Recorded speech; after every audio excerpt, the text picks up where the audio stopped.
Good morning. Good morning. Hey, Paul. Good morning. Hey, Raman, your avatar's missing. I'd love to bring you up, but I don't want to have you accidentally bring up your camera. So I hope you can hear me. I'm just being careful. Anyway, good morning. It's a wonderful day. Today's stories. I'm going a little bit back in time on a couple of them, but one thing here that just popped up while I was sitting here relaxing before going live. Oh, Paul, I'm doing absolutely wonderful. I hope you are too. It's been a great day. Uh, let's see here. Oh, that's right. I gotta go this way now. Uh,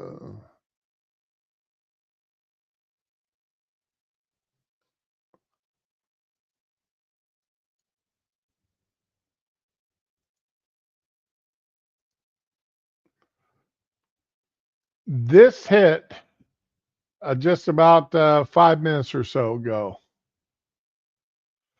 Oh yeah, that's going to be great when we cover that. Health and Human Services are going to slash 10,000 jobs under RFK. 10,000 people are going to be laid off.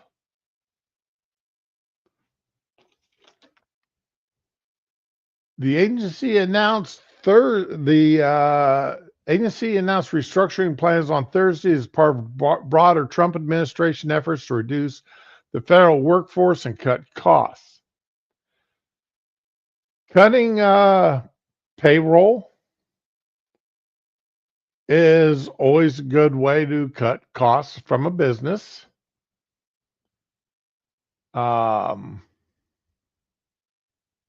That's a good thing, as long as the people that are being cut are people who can, positions that can be cut. Let's make that a certainty to me. Make certain that everybody understands that I've got no problem cutting extra people. We all know that we've got federal employees, we've got state employees, we've got city employees who show up to work and basically do nothing for 6 out of their 7 hours, 6 out of their 8 hours.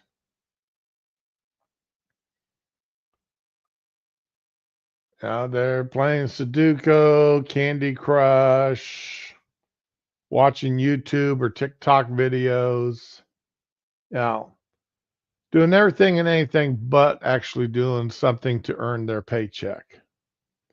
Now, some of those people, like firefighters, hey, I got no problem with them sitting around.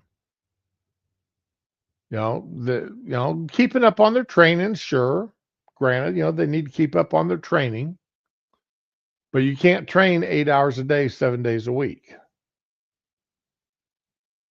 So, firefighters, I got no problem. Some law enforcement, the ones who are not out actively in their cars patrolling. Ah, there you go, Ramen. Yay! Yay! I Can looked you down hear and saw me? you finally. Yeah, I can hear you. Yay! Sorry, Uh, I'm so happy I can hear you. You can hear me. I'm so well, happy. I don't know how long you had your avatar up there. I just happened to glance down and saw it finally popped up. I just put it up. Okay, great. I had I'm to just Google myself. I'm just afraid that you're going to pop up and your camera's going to be there because that's happened to other people. Oh my Instead of their god. avatar, their camera That's being like my there. worst. I mean, my rack is magnificent, but I don't need to prove it to the world. Damn. And that's true. That's true. Mm. But Yeah. So, how do you like this story about HSS cutting They need 10,000 to. There's jobs? a lot of useless people in large organizations, but I think they're going to use that as an excuse why so many kids are missing and can't be found. Oh, we don't have the manpower right now and all that BS, you know? So, yeah, I think that's it. Whatever. There's no excuse. They fucked up. So, if RFK can show that the jobs he's cutting, Uh huh. and Make no I'm all about difference. this, if as long as they're showing that the jobs they are cutting, the positions that they are cutting, are actually positions that can be cut without hurting, Right? without diminishing the effectiveness of the business, Uh then I've huh. got no problem with it. All right. I don't know everything that HSHS does, Health and Human Services. I don't know everything they do. All right. So I let's had get a that up relative front. that worked for food stamps. In order to avoid the drug test, she would show up at 11 or 12 in the, for the first time, take a 2 or 3 hour lunch and leave at 4 p.m. And she would tell people, no, I got a disabled husband at home. I have to go take care of him and clock out. You wouldn't see her till the next day.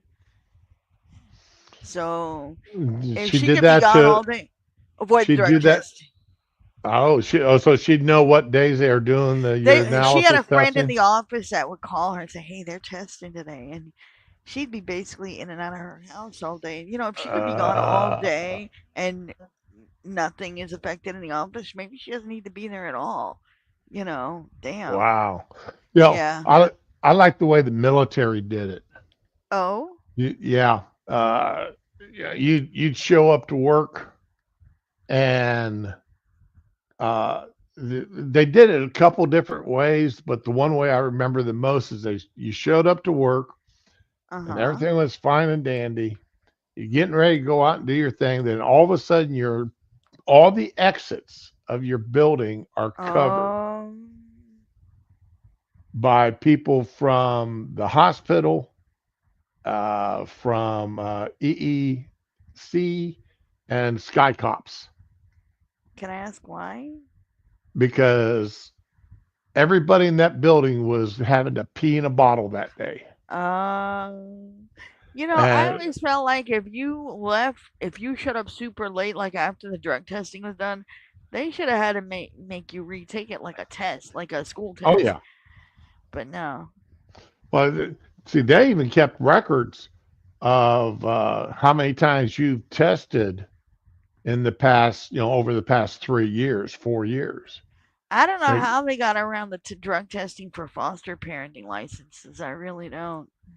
but yeah, I mean, it was Because one, this is one, damn, yeah. that's a woman who would knock the kids over to try to run in the house to get that first puff puff of the day as soon as she got out of work. I mean, she would race home from work. The kids would be in the yard, see her car pull up. She would literally shove them and knock them down to get past them to get that blunt. Oh my God. Wow, she was addicted to that She stuff. was. People say you can't get addicted when you're counting the amount of slices in a packet of lunch meat. Not even bologna, it's lunch meat. And you're counting them to figure out if you've got enough to feed all your foster kids for lunch on the weekend. You might have an addiction problem. Yeah, yeah, that was them. Yeah, you just may have an addiction problem with that. I wasn't even allowed to eat on the weekend because all the food had to go to the foster kids. So there you go. That's So why I was yeah. 40 pounds underweight when I got out. Anyway.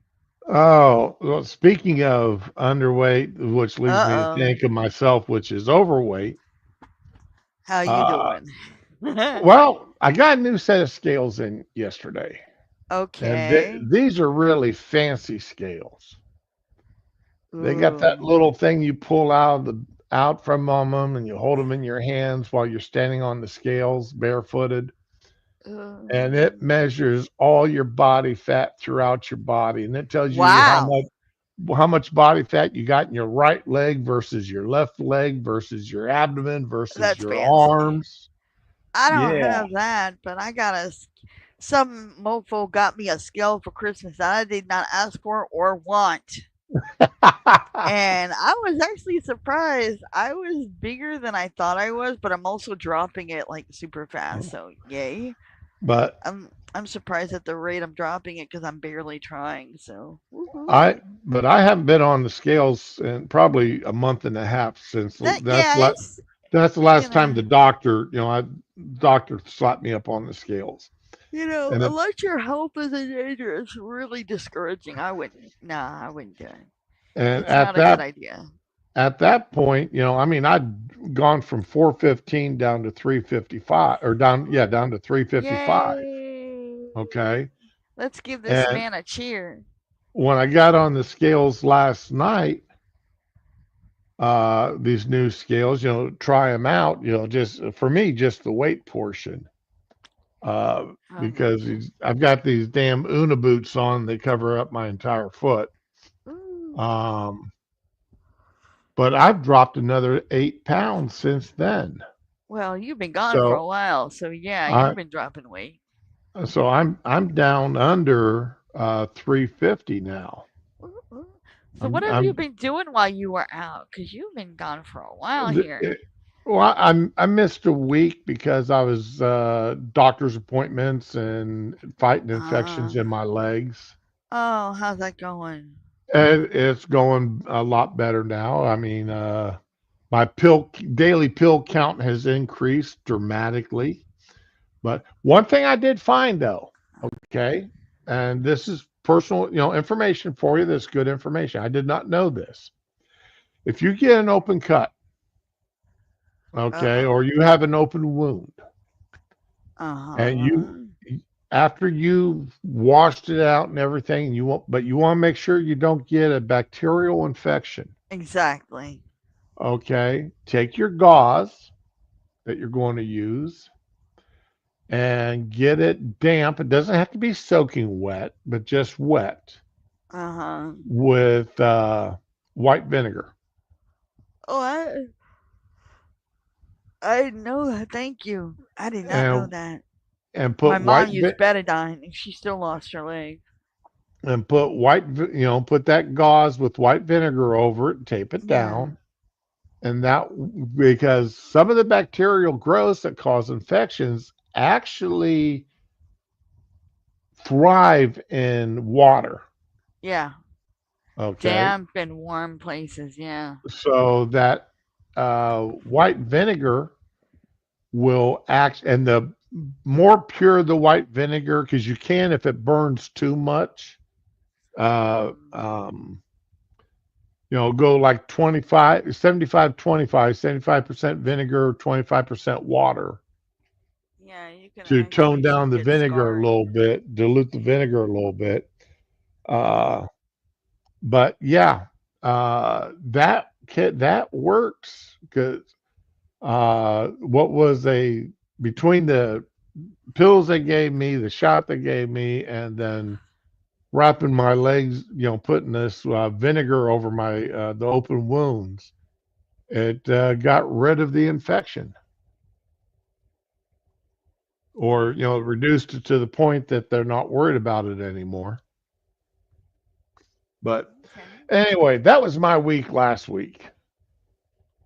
Well, good to But know. 10,000 people that have been enjoying a government paycheck are about to Lose that. have What a if they very qualify miserable. for unemployment? Because it's Oh not like yeah, they messed up. See, I hate that. I mean, it's their right. It's not their fault. They weren't incompetent, but still.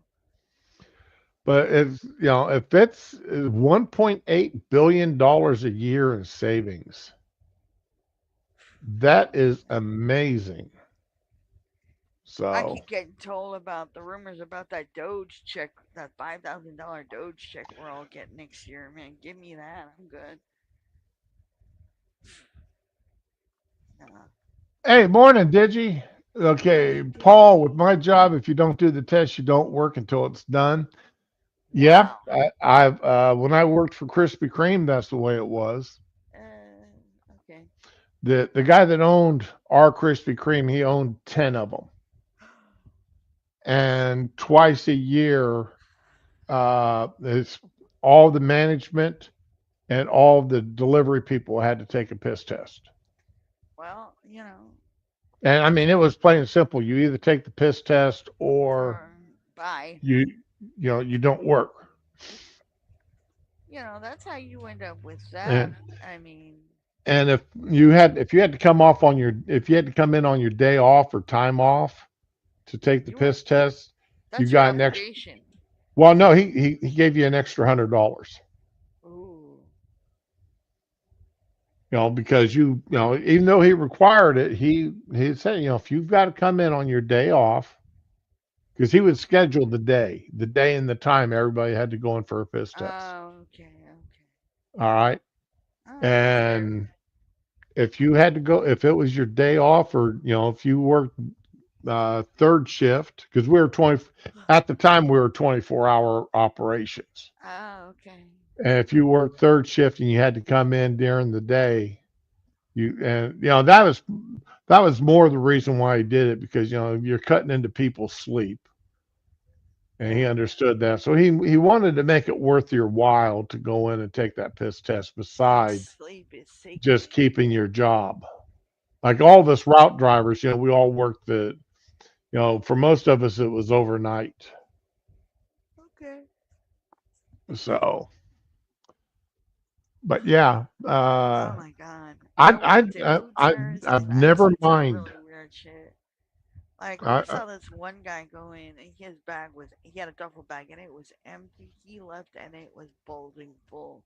And they were like, what's in your bag? He's like, nothing, just my jacket. They're like, no, open your bag. And he was arguing, he's like, you're gonna open your bag, or we'll call the cops, and they can look in your bag.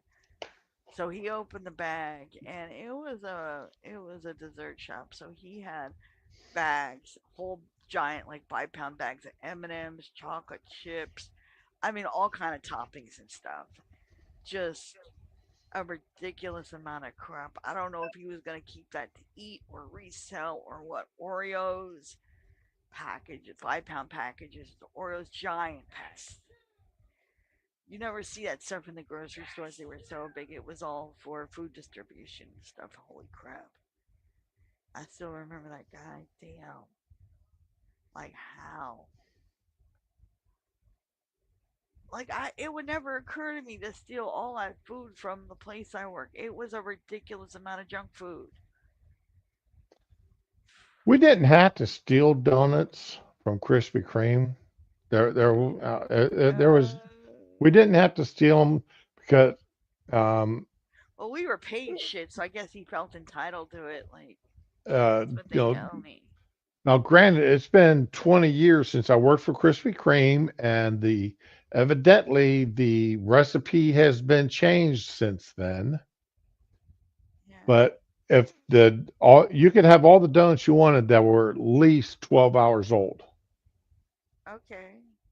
If they were at least 12 hours old, you can have all the donuts you wanted. Um, we had And you could have one serving of frozen yogurt during your shift, and that was it. There was nothing about soda or sandwiches or nothing. Oh, you got to employee discount on everything else, but the only thing you could have free was like a single serving of frozen yogurt. And people were making iced coffees and using the yogurt for cream and just putting it in everything. It was just, it was good though. It tasted really good because it wasn't real yogurt. It was ice milk, and they would put yogurt cultures, but everyone's like, they're not letting it sit to become yogurt. It's like they drop the little powder in it and put it right in the machine. That's not real yogurt. uh, So, okay.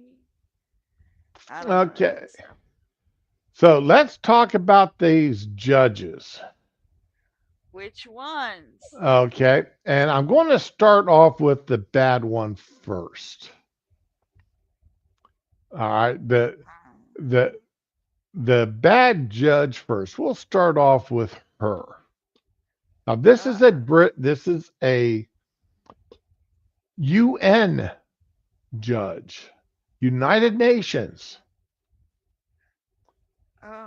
A okay. United Nations judge has been convicted of forcing a young woman to work as a slave.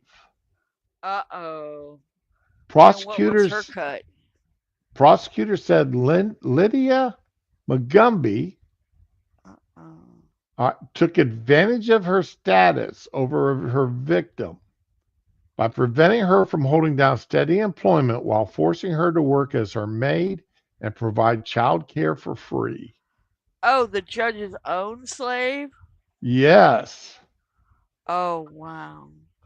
The 49-year-old, who is also a high court judge in Uganda. Oh, there you So go. not only was she a UN judge, she was a high court judge in Uganda, was found guilty of conspiring to facilitate the commission of a breach of UK immigration laws, facilitating travel with a view to exploitation, forcing someone to work, conspiracy to intimidate a witness. Yeah. Tell me she is in jail. Well, she will be sentenced on May the 2nd. Oh, good. All right, that's something at least. So we got another month and a half to wait before she gets sentenced. But she Oi, come here. Yeah. She well, this is her actual arrest. Good. She's a... I'm going to have to now arrest you on suspicion of keeping somebody in slavery and servitude under the Modern Slavery Act. So you don't have to say anything, but it may harm your defence if you do not mention when questioned, something which later on in court, anything you do say may be used as evidence. All right. Sorry? I am a judge in my country. I even have immunity. Not anymore. She is proclaiming that because she is a judge, she is immune from prosecution. I don't think that's how it works, but okay. Let's see. Got immunity in this country? Yes. I have a diplomatic passport. You're a diplomat? Yes.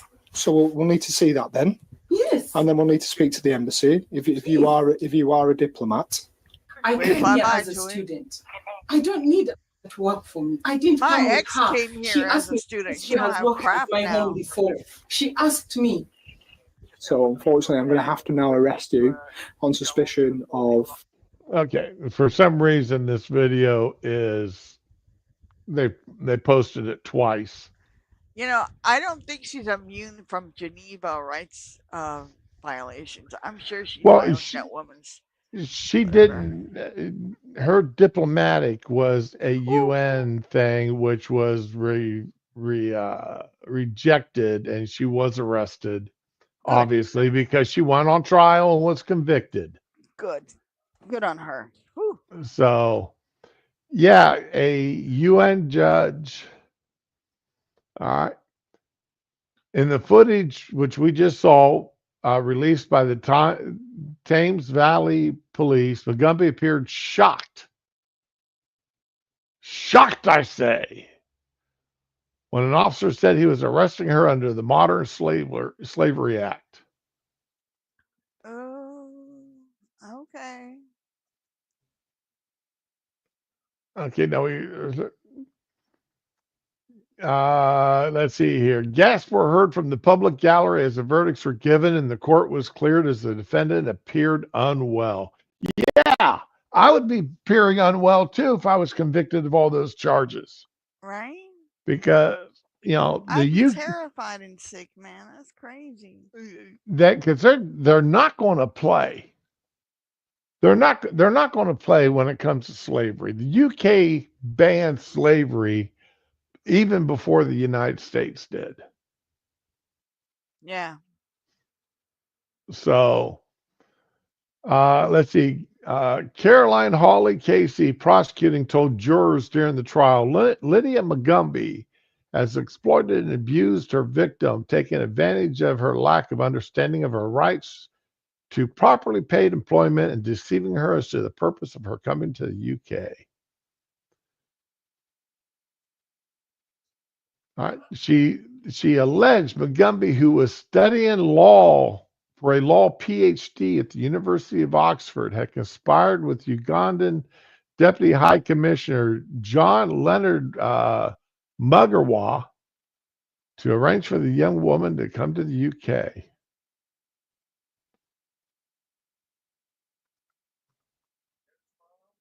Uh-uh. Please. Now, what she had done was is she had promised this Mugawa that she would speak to a judge who was in charge of some legal action Mugawa was named in. So she was trying to fix a trial.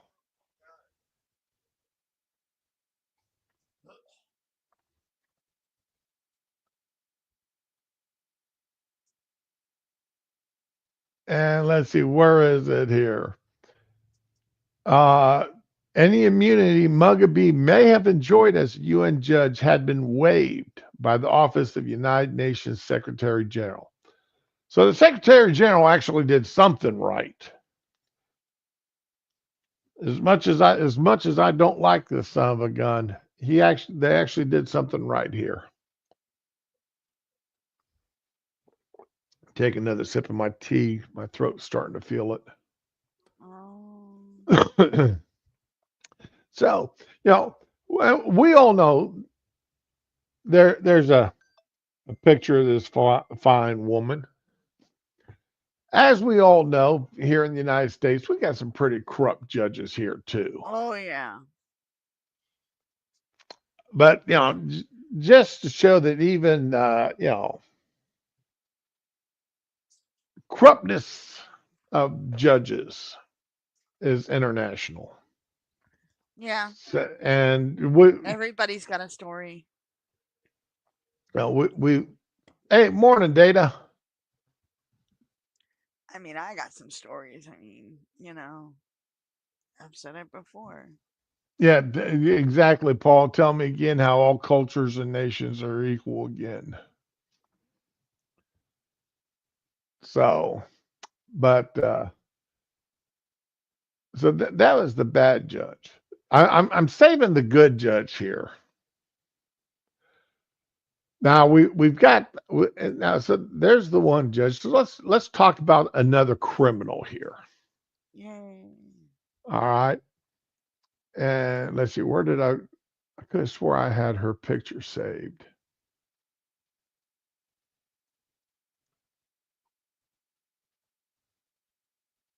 All right, here we go. Now this woman is currently in U.S. ICE's detention facilities. This woman right here, Jeanette Vizaguerra. She has, just as a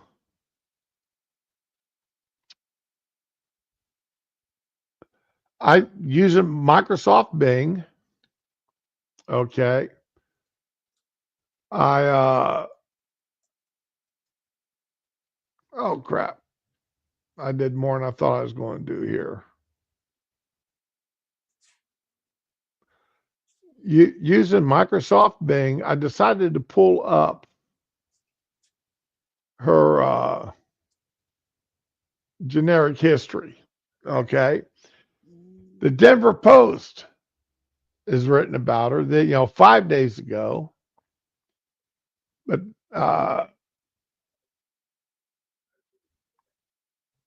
as you can see here, there's been a lot of news articles written about her over this past week. The problem is this woman has been hiding out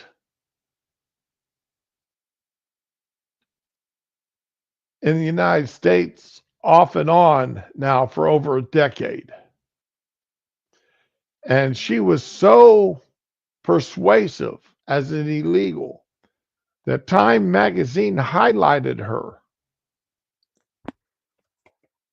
as one of the best illegals, shall we say, in the country. Oh my God, one of the good ones. Jeez, dude. She was in 2017. She was on the Time 100 listees. All right. I can't sometimes. In 1997, the woman first entered the country illegally to Colorado, where she became a janitor. So for 20 years, she's been in the country illegally. 20 years later, she's one of the most influential people in the world. On Monday, she was arrested by ICE at a Target where she was employed in the Denver area.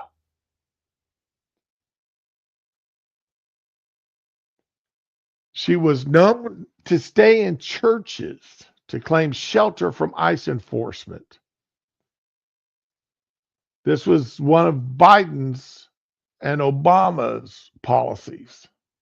And I don't think Trump in his first term did anything about it because he didn't realize, I think he honestly didn't realize how much that was being abused. All right. But now in this term, he said, he has proclaimed there are no shelters from ICE. No matter where you're at, churches, schools, hospitals, courtrooms. If you're here illegally, you can be arrested by ICE. Which I 100% agree. Now, if they're in a hospital, all right, I shouldn't go walking in there and taking them over while they're, undergoing treatment. You got an IV hooked up to you. Nah, that's not a good idea. You just come out of surgery. That's not a good idea to be removed from the hospital. But if you're at the point where the doctor's getting ready to release you,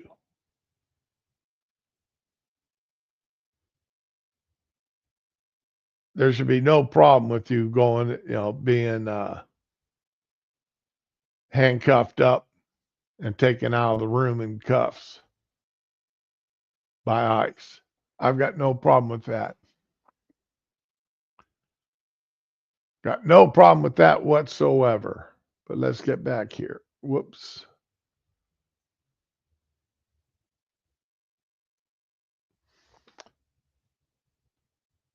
In Times report on Viseguer's arrest, it quoted the 2017 Time 100 profile of Viseguer that was written by actress America Ferrera. And I have no clue who this actress is, America Ferrera. All right. Jeanette moved to the U.S. to be a janitor, working as an outspoken union organizer and building her own company before becoming an advocate for immigration reform. A bold and risky thing for an illegal. How in the hell, and I've got, this serious question, how in the hell was an illegal able to build a company? A legal company. Company that had legal payrolls where they deducted taxes and Social Security and all this other good stuff from people's paychecks. Where they were able to take checks from other companies and bank and deposit them, have a bank account. How can an illegal have a bank account?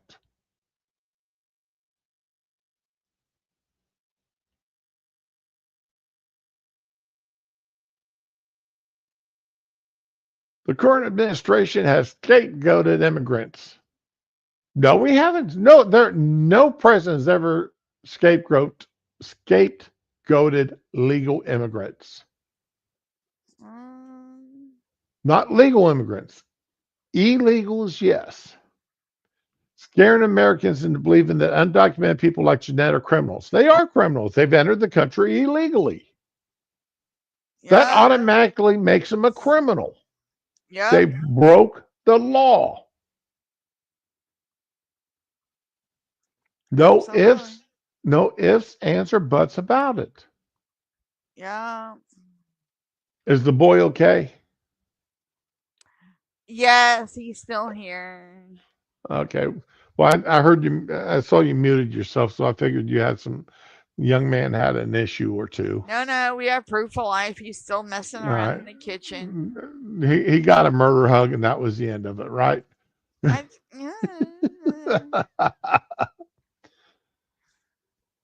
She came into oh, excuse me. I love my children. Anyway. She came into this country not to rape or murder or sell drugs, but to create a better life for her family. Then why didn't she do it legally? Right? If she Because wanted it's hard to do it legally. it's really not that difficult to get a visa to come into the country. It's not that difficult. I know people who have done it. Right. Okay, it's not that difficult. No, the visa's not the difficult part. It's staying. Well, you've got to show, you've got to prove things, yes. But is it any more difficult than to go to Mexico and stay there? No. Is it any more difficult to go into the UK and stay there? No. Is it any more difficult to go to any country legally and stay there and live your life, entire life? No, it's not. There was an American serviceman, just as a reminder, there was an American serviceman who accidentally crossed the border into Mexico. And believe me, I've seen how easy it is to accidentally cross that border. All right. All you got to do is go to the same places where the illegals are coming across the border at national parks and such. A couple of the national parks that run right along the border. But anyway, he's out there goofing around, crossed the border, got caught by the federales. All right. Rather than just kicking him back across the border, they found a bullet in his vehicle. He spent several months in a Mexican jail. Yeah. He was an American service member. Oh. Man. All right. Okay. So yeah, it's like I said, I was stationed out at Phoenix. I spent time down along the various parts of the Mexican-U.S. border. All right. When he said he accidentally crossed the border, I've known people that, depending on the GPS things, that have accidentally crossed the Canadian border, the U.S.-Canadian border. I haven't been to Canada yet, but yeah, I see it. But, what it was is they got into a lane of traffic where they were stuck. They couldn't get out of it. There you go. There you go. And so the next thing they know, they're crossing the border.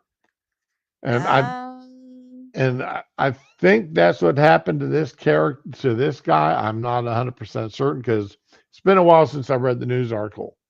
I just remember, the main thing I remember is he spent months in a Mexican jail because he had a bullet. All right. This is not a crime. Yes, it is a crime to illegally cross the border. All right. And this is during Trump's first term. That in addition to crossing the border illegally, Vizcarra was reportedly stopped by the police in 2009, charged with driving without a license, insurance, or registration. But those charges were dismissed. Again,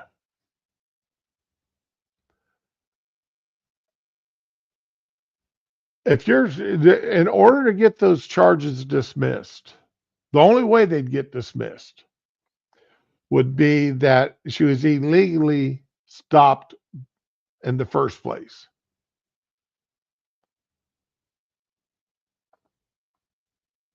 Okay. That means that for some reason the license plate on the car may have been, the cops can tell whether or not your car is properly registered when they run your license plate. Yeah, no, I'm so So, screwed. yeah, for some reason, somehow, she got those charges dismissed. Man, I paid my car off. I still haven't gotten my registration and my title in the mail. I Oh, keep calling wow. them, and yeah, I paid off last year, and I still haven't gotten it. And I keep calling them too. And your birthday's coming up. It's going to be time to re-register again, unless you did it for 2 years like I do. Oh, I don't even know what the hell they did. Now that the wife's paying for her own license plate, I go ahead and register mine for 2 years at a time. Oh man, Good. I haven't had a registered plate in a couple of years, so I don't know.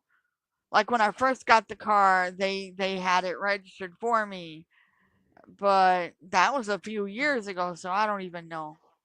Oh, I don't have a license. I don't have a title. I don't have insurance. I got nothing. If I get stopped, I am so screwed. I saw a video the other day. This woman, she's sitting there going, she's got a picture of. She goes, "When do you get new tires? How do you tell when you need new tires?" And she shot a video. And she gets out and she's shooting her car, and then she goes and looks. All 4 tires were bolder than Telly Savalas. Oh, that's pretty fucking bald. I don't know. Okay. My tire blew up. I bumped something and it just exploded on me. So that's a You pretty good indication. there was no tread nowhere to be found on any of these 4 tires. Now, Yeah, I'm all my hoping tires that got was messed just up. a joke video, a prank video. I'm hoping that was a I don't prank think it was. because I mean that's damn scary. How in the hell is she stopping that car with no tread? Emergency brake? I don't know. I mean, you got no tread to see. All Then I know another, is I'm on the way to the store. My son is having his autistic thing going on, screaming in the car, and I got startled and hit the median, and bam, my tire exploded. So yeah. And then I was like, you know what? I'm here at the store. I'm gonna go pay my bill and turn around and go home. And the tire behind it completely fucking just unwound itself from the wheel and just was just a mess of copper wires and rubber, man. Ooh. remember a couple weeks ago, Denver Mayor Mike Johnston was before Congress testifying Uh-huh. about illegals Uh-oh. in Denver. Okay, Oh. and then this woman was picked. This Jeanette Vizaguerra was picked up by ICE here this past week, Okay. and a post on X Wednesday, Denver Mayor Mike Johnston called Vizaguerra a mom of American citizens, a Target employee, a nonprofit leader, and an immigration reform advocate with no violent criminal history. He had put in violent because he knows as well as everybody else does that she was in the country illegally, therefore she was a criminal. Right. All right. He then blasted the Trump administration, saying her detainment is not about safety. This is a Putin-style persecution of a political dissident. She's not a dissident. She's not a dissident. She's a criminal. This is not about politics. Right? This is about her being in the country illegally, taking a job, working at Target, taking a job that an American citizen or somebody that's in the country legally should have had. Yeah. And Target should be fined a minimum of $10,000 a day for every day that she had worked for. Yeah. That I've said this before. I will say this again. It might be just me though, but I don't think big retail is known for their fair hiring and business practices. But hey, any company that hires an illegal should be fined $10,000 a day for every day that illegal worked for them. Well, in theory, Plus, they are supposed to be fined already, so I don't even lose the government contract for 1 year for every illegal that they've had working for them. Yup, that too. You know, you got one illegal working for you for the next year. You cannot have any government contracts. You don't get a damn dime from the government. You got two of them for the next 2 years. 2 You can't. years. You know, so on and so forth. And I don't care who the country is. It could be Boeing. It could be Lockheed. These companies already have big tax shelters and stuff, so yeah, it's No. not gonna do much. You have policies in place to keep illegals from working for you. Yep. Now it is a little harder for them to control who subcontractors have working for them. But there are steps that they can take to ensure that, you know, or to persuade subcontractors not to have illegals, to make it advantageous to them. But yeah, you know, so Mayor Mike Johnston, you know, he definitely has presented a different example You know than what he missed you, did man. when he You was are before. so nice and normal, man. I miss this. I've been listening to crazy people all week. I needed to get away from that shit. Man, Shanny's been like a whack job. You know, her and her husband have been, not husband, boyfriend, have been stalking this poor woman in Kuwait. And, you know, she converted for her husband, and they're calling her the Kuwaiti nun and a pig and a dog and all kind of stuff that's particularly offensive to Muslims and everything. And I'm like, damn, yo, just no, man. There is something wrong with these people. And, you know, they're already convicted violent criminals, man. And everybody's like, oh, don't worry about it. Just ignore it. No, if these people started stalking me, I would be very freaking worried. They have a history of doxing people, stalking. I mean, Shanny alone, the last time she got that interested in somebody, she went all the way across the country, came to his house, and proceeded to ruin his life for almost a decade and still hasn't let him go yet. And went to jail a couple of times for what she did him. So, yeah, you know, damn. No, you need to be worried about these people. They're nuts. Whew. Yeah, so that's what I've been watching all week while you've been gone. I feel like you owe me back pay for having to put up with those fools. Well, here, let me show you this then. Before I go to the good judge, because the good judge is going to be a long one. Oh, yay. Okay. All right. So this here is a sort of a palate cleanser for between now and then. All right. Found this on X this morning. Okay. Yeah, I've gotten hooked on X while you were out too. That was a big mistake. Now, this here is a repo man. Oh. And he's about to try to repo. He's about to repo this red car. Repo the Genetic Opera was freaking amazing. That was the best.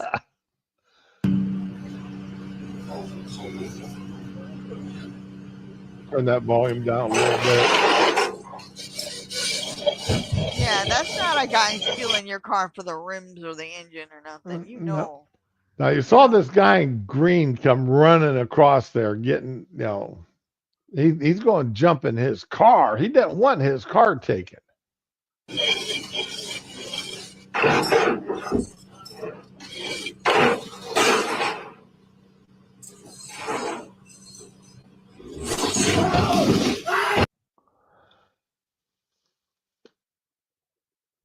Yes. Okay. Uh-oh. This guy in the car drove over the repo man's head. Oh, fuck. That ain't right, yo. That's just a guy doing his job. That ain't right.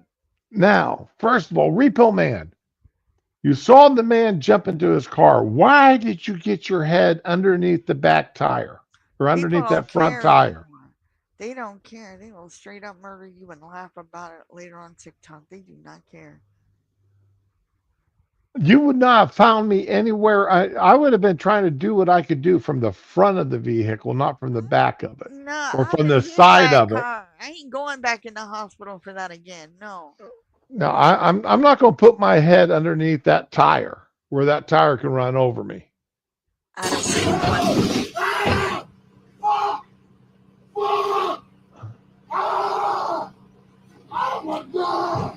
I'm not This gonna call my wo- friends. Now, I'm in the hospital. What for? Hit by a car again? No, I'm not going through that call. this woman in pink is just standing there watching. Well, what do you expect her to do? She ain't a doctor. She ain't a No, but cop. she could be calling 911. Yeah, that is true. That I would be calling 911. Around my fucking head. Around my fucking head. You gonna get sued, what? You going to fucking jail. Oh, he gonna be sued. He gonna go to jail too. She's trying to help the guy in the car. She's giving him directions. Gets in his way. She's helping him. You going to jail.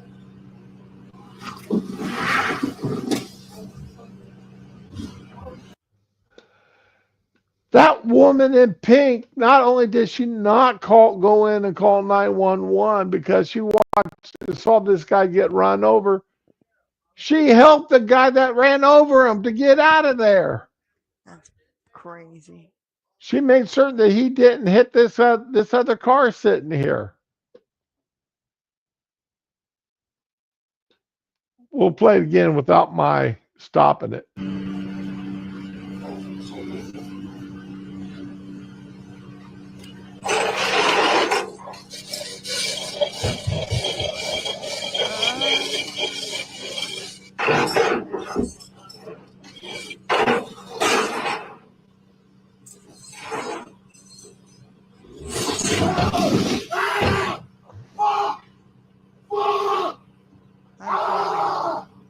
Oh my God! Oh, around my fucking head! Around my fucking head! You gonna get sued, what? You going to fucking jail! Oh my God!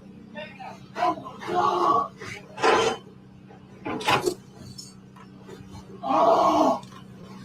Unbelievable. You see how she's helping him? Yeah. Bless you. Oh my God. You're welcome, baby.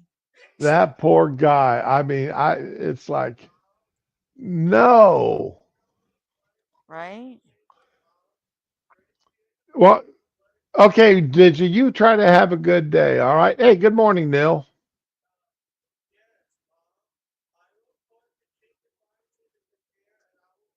That's just unreal, man. What the hell is wrong with this world? Yeah. And I'll be honest, what you can see there, that apartment complex, Yeah. it reminds me of some of the Section 8 and project housing I've seen. Yeah.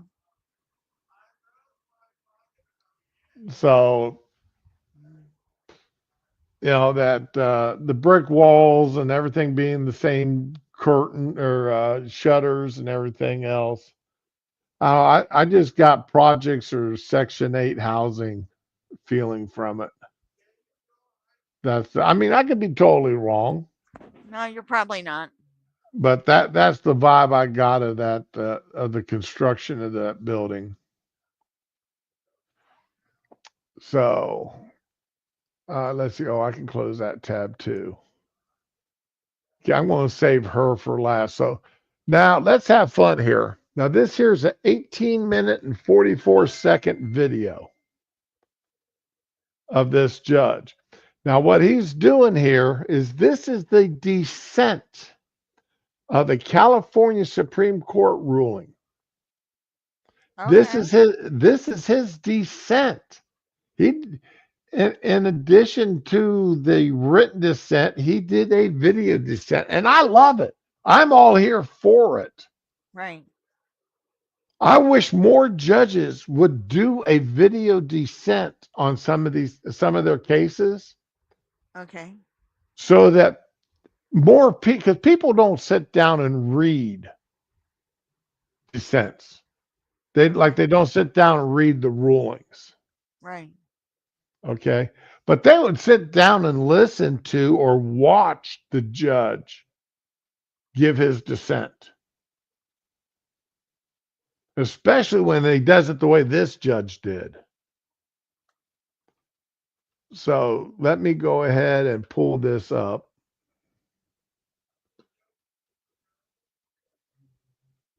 Yeah, you're Paul, that style of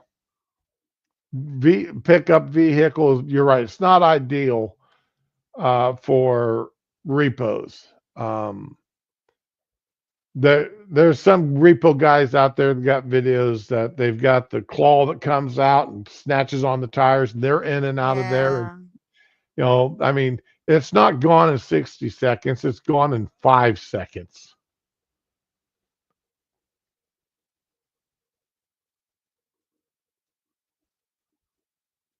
So let's listen to this judge. The set video 23-55-805 Duncan versus Bonta.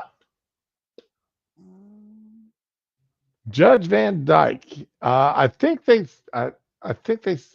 read that he was a Trump appointee. Oh Lord. Okay. Let me verify that real quick.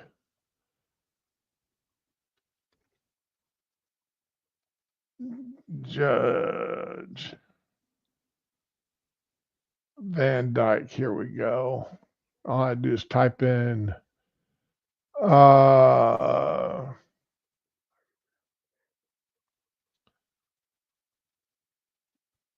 yeah, he was appointed by Donald Trump. Okay. All right. Welcome to my chambers. I'm making this video as part of my opinion in the Duncan v. Bonta case. In this case, the state of California made the argument, which the majority has now accepted, that a magazine holding more than 10 rounds is just an accessory, not an arm protected by the Second Amendment's right of the people to keep and bear arms. I think anyone with a basic familiarity with firearms could show you that this attempted distinction is simply inconsistent with reality. I alluded to this during oral argument, and I asked California's counsel about the balance of the tests that are proposed to what qualifies as an arm protected by the Second Amendment. Let's go to that exchange now. Can I ask you a question about that? Because yes, Aaron. The way you're treating magazines, it seems like you could use the same sort of rationale as between Put that in the microwave, please. Hey. Say a lever action or a bolt action or a revolver type action. No. So I'm trying to figure out if you're saying, well, what we do is we say, have people ever banned particularly dangerous rounds? And now we're saying large capacity magazines are particularly dangerous. Why couldn't that same reasoning be used to ban semi-automatic firearms altogether? To say, because I mean, think about it, like during the Revolutionary War, if the United States had semi-automatic firearms that only had there were semi-automatic firearms available during the Revolutionary War. They just were too expensive for the government to buy, and they were too new on the market where they're limited availability and the rounds were limited. So they just weren't there yet. Held 5 to 10 rounds. Dentists hate when you do this, but they can't stop you. This new $100. It'd have been about 10 minutes and it would have been over, right? As against muskets. So let me back that up. If you're saying, well, what we do is we say, have people ever banned particularly dangerous rounds? And now we're saying large capacity magazines are particularly dangerous.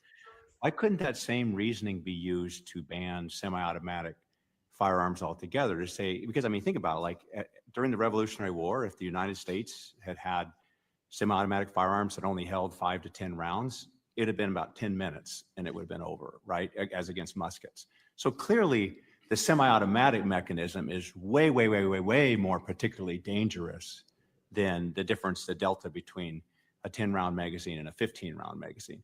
So why does your reasoning not mean that if this reasoning works, why does your reasoning not mean that a state could just ban the semi-automatic firearms altogether? So if we're just start talking, Your Honor, about this initial sort of textual question, I think if you're dealing with semi-automatic, that would fit the definition of an arm. No, but that semi-automatic could be a revolver. Like it could be, I mean, just like this, that high capacity magazine could be a lower capacity magazine.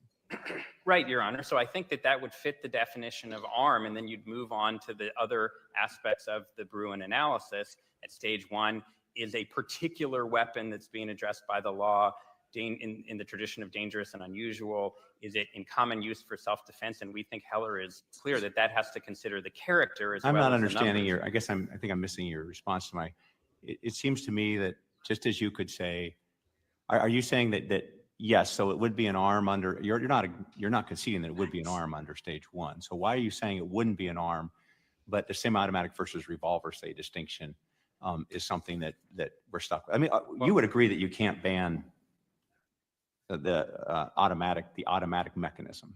Well, an automatic mechanism, I think that you can ban. I think the Supreme Court has recognized No, the automatic mechanism is a term that semi-autos and full autos use an automatic mechanism. Sure, Your Honor. I'm sorry for the confusion. No, I don't think that we could ban all semi-automatic weapons. I think Heller makes that clear. The point I was just making is with respect to accessories, I think we have a difference of opinion where my friends suggest any accessory that is somehow helpful to armed self-defense. That's important because your argument turns on whether you can characterize accessory. So you would say that the revolver versus semi-automatic is not an accessory, but that a magazine is this accessory. So what would you think about like a red dot sight, electro-optics, which many firearms are going to electronic optics nowadays. They're obviously an accessory because you could have iron sights. Could you ban those? Well, so Your Honor, I'm not intimately familiar with that, and I do want to answer this question and make sure that I'm not. Oh my God. The questioning here, the judge's questioning is a little bit there, in my layman's opinion. Shooting guns since I was 6 years old, starting off with a revolver and a bolt action, and then going to lever action and semi-automatics. Later on in life, shotguns. But the point he's trying to bring up there that he's saying a magazine is an accessory instead of an integral part of the firearm. No, go eat your breakfast. And the magazine, in my opinion, is an integral part of the firearm. Yeah. And because firearms like my Glock 17 is designed to hold a certain size magazine, while my wife's 42 is designed to hold a totally different magazine. There you go. And one of the reasons why I bought a 17 was because of the length of the grip in which the magazine is the integral part of, fits my hand. My wife's 42 does not fit my hand. I cannot shoot it comfortably because it's too small. So the magazine itself is, in my opinion, an integral part of the firearm in order for it to fit my hand where I can shoot it comfortably. And if I'm shooting it comfortably, that means I'm shooting it accurately. There you go. And he doesn't quite make that point here, which I think he should have. Okay. that I save time for rebuttal. I think that the question at the outset would be, is that, if it's an accessory, is it within the Teixeira principle that it's necessary to the realization of the right to self-defense? And you'd have to build a record and analyze it in that case. So, counsel, you're... Now, from this exchange, it became clear to me that many, including both California's counsel and my colleagues in the majority in this case, lack the basic familiarity with firearms to understand the inherent shortcomings and obvious inadmissibility of the test that California was proposing, and which the majority in this case has now adopted. I originally planned to explain all of this in writing, in my opinion, and why the argument doesn't make sense, but it occurred to me that in this instance, showing is much more effective than telling. As the old saying goes, a picture is sometimes worth 1,000 words, and here I hope you will agree that a video is at least worth that much. And I suppose at this point in the video is as good a time as any to apologize for any shortcomings of the video. This is the first video like this that I've ever made, and in our digital age, I fear that people have become accustomed to a production quality that I'm sure that I fall far short. Shut the door, please. But I hope and expect that regardless of any such flaws, this video will still powerfully serve the purpose for which I've made it. I also want to emphasize that for safety purposes, I have rendered inoperable all the guns and gun parts that I use to demonstrate today. And finally, as an appellate body, it's obviously not our role to make factual determinations, so I share this not to supplement the factual record that we're using to decide this case. Instead, I share this because a rudimentary understanding of how guns are made, sold, used, and commonly modified makes obvious why California's proposed test and the one my colleagues are adopting today simply does not work. I'm sure I could explain all of this in writing without being accused of improper fact-finding, but it's obviously much more effective to simply show you. So let's do that now. Welcome back. To demonstrate, I'm going to start with this SIG P320 that's basically in its stock configuration. That is, this gun is basically in the same configuration it would come to you from the manufacturer and be sold to you at a retailer. This is one of the most popular handguns currently. I love what he's got there in front of him. What's he got? Okay, well, he's got the revolver there to the our right Okay. on this stand. He's got, of course, the SIG in his hands, and he's got another one down there on the table. Now he's got the magazines there in front of him. Okay. So, I mean, he's got a nice little display right there showing different styles of at least two different types of firearms. Mm-hmm. But it looks like he's got four or five different types of magazines there. Mm-hmm. On the market in the United States. And so I'm going to use this to point out some of the essential parts of a handgun. These same parts would exist on pretty much every handgun, at least of this semi-automatic type. So let me start by pointing out a few of them. This one comes with a standard 21 round magazine. Comes from factory just like that. You can buy a similar version that comes with a 17 round magazine that fits flush. And so it comes with 21 or 17 round magazine. It has a standard full-size grip. It has a factory trigger, which has a pull weight of about 7 pounds or so. Has front and rear iron sights that are used to aim the firearm. It has this little takedown lever, which is small, and you may have trouble seeing it, but we're going to talk about that some later. And that's what you use to remove the slide and disassemble the firearm.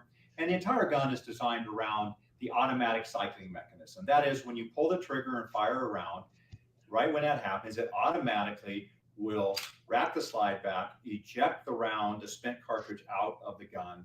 It will grab a new round out of the magazine, put that round into the chamber, into the barrel, and it'll be ready to fire another round the next time you pull the trigger. So this is a semi-automatic firearm. Now, I want to use this handgun to illustrate first California and the majority's argument as applied to this obviously typical and very common handgun. And then I want to show you that the same argument would apply to other parts of the firearm and to this firearm as a whole. Now, as a reminder, California's argument, which the majority's adopted here, is that a magazine that holds more than 10 rounds is not an arm protected by the Second Amendment. So this 21 round magazine that comes from the factory or a 17 round magazine is not an arm protected by the Second Amendment. Now, California acknowledges that a magazine is necessary to make the firearm function, but they argue that because you can replace the standard magazine with one that holds fewer rounds, 10 rounds or less, then these higher capacity magazines are not an arm and thus wholly unprotected by the Second Amendment. Now, the problem with California's argument is that, as I pointed out in oral argument, the exact same argument would apply to essentially every part on this firearm, which would mean that essentially nothing on this firearm would be protected by the Second Amendment. Allow me to illustrate that using this firearm. Now, at oral argument, I asked California's counsel if their argument meant that the sights on this firearm are not protected by the Second Amendment. And part of the reason I'm making this video is because it didn't appear that counsel understood what I was asking. So take a look again at this handgun. what you see on here are iron sights. You have a front and a rear iron sight. And the way that you fire this handgun, the way you aim it is you take and you line up these two sights and you line them up on what you want to shoot at. And that's how you hit what you're aiming at with this firearm. It'd been nice if you had taken the time there to actually had edited in the view of what you see when you do iron sight. Okay. Stop, please. You know, when you actually look in through iron sights and what you actually see, Right. because that would help even further explain and show the difference between iron sights versus a red dot versus a laser, which, you know, is what he's trying to do here. So, I mean, don't get me wrong. I really and truly appreciate that this judge put this video out. There's just some things, and I'm not even complaining about the production quality. The fact his audio sucks. You know, he's evidently using a microphone off of the camera or whatever he's shooting with.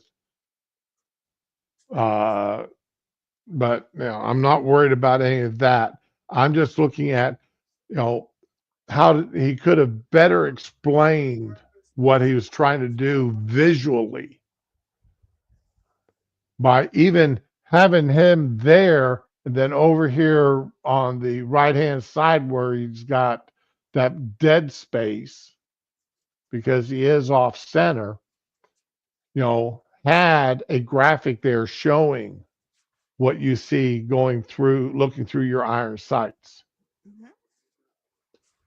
Because uh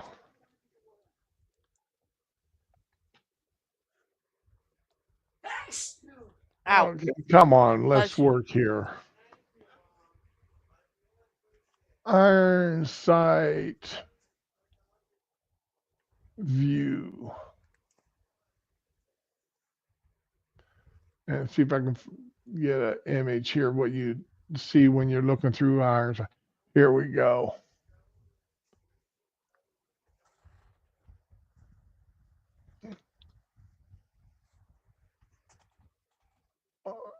Open image. All right. When you're looking through an iron sight, this is the view that you get. Okay.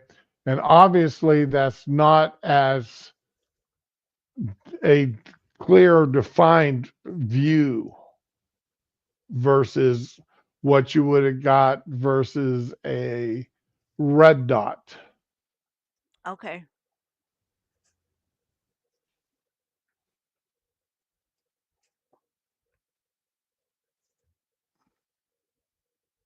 Okay, where's a good picture here of a red dot view?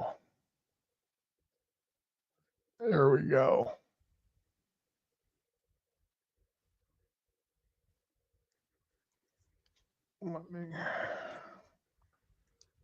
Okay, then of course this is the dot, the view that you get when you're using a red dot. So right. you see the difference between your iron sight view. Yep. There versus the red dot. I would prefer the red dot, there. but it also might give somebody warning. So there's that. No, this isn't a laser. This isn't Okay. projecting a that infamous little red dot showing up on somebody's chest. Okay. This is just a red dot that only the shooter sees. That's real precise, though. Right. So if he would have had those, you see why I'm saying if he would have had those two pictures there, or at least that picture of the iron sight view, that would have made his point a little bit better. Back that up a few seconds there.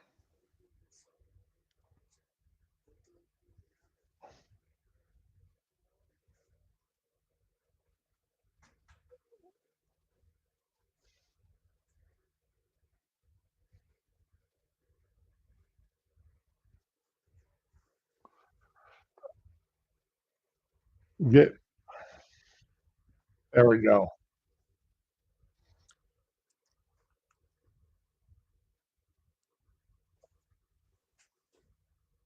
Well, see, and that's what I'm saying. If he would have had that view of the iron sight, that would have made his point versus, a lot more clear, I believe.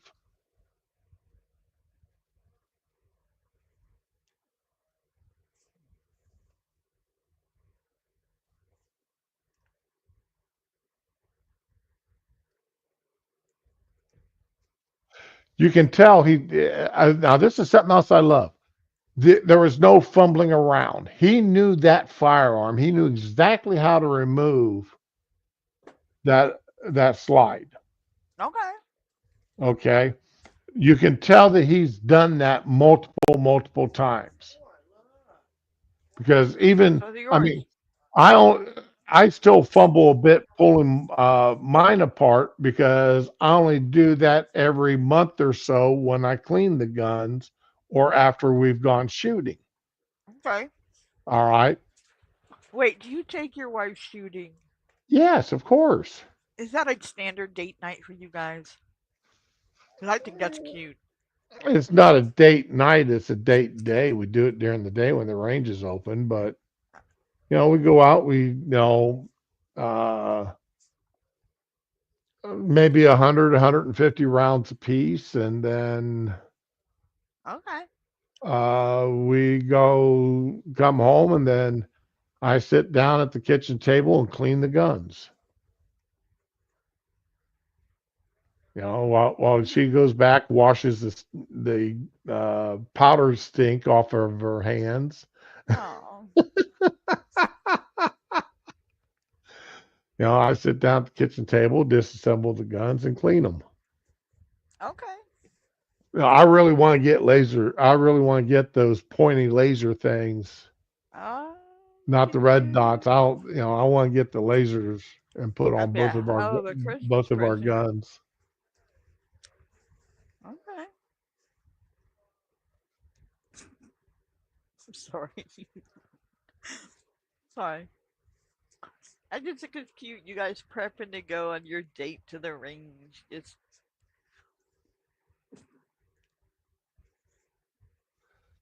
cute.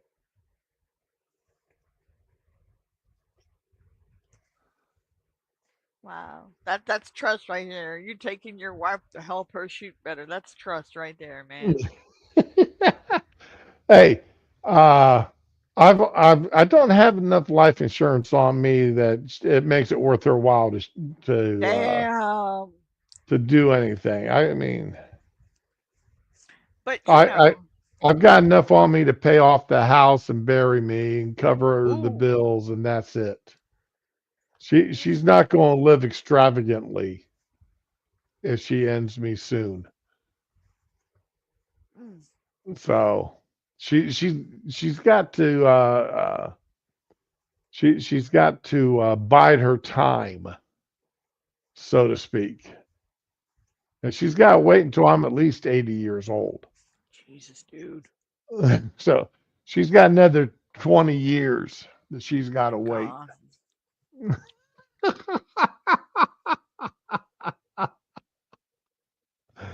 Oh. Oh my God. I mean, that $200,000 doesn't go that far. Not these days. That'll buy you maybe 4 eggs and that's it. No, I mean, we still owe 80,000 on the house, so there goes half of it right there. I'm gonna say maybe half a dozen eggs and half a pound of bacon. That's it. It's gone. Oh, I don't buy whole bacon anymore. I buy the ends. I buy bacon scraps anymore because we don't eat bacon strips that often. So I just go ahead and buy the bacon scraps, and that way I get more fat that I can render down for cooking. Pick that up. I saw you drop that. Pick it up. All right, let's get back to this guy here. Okay.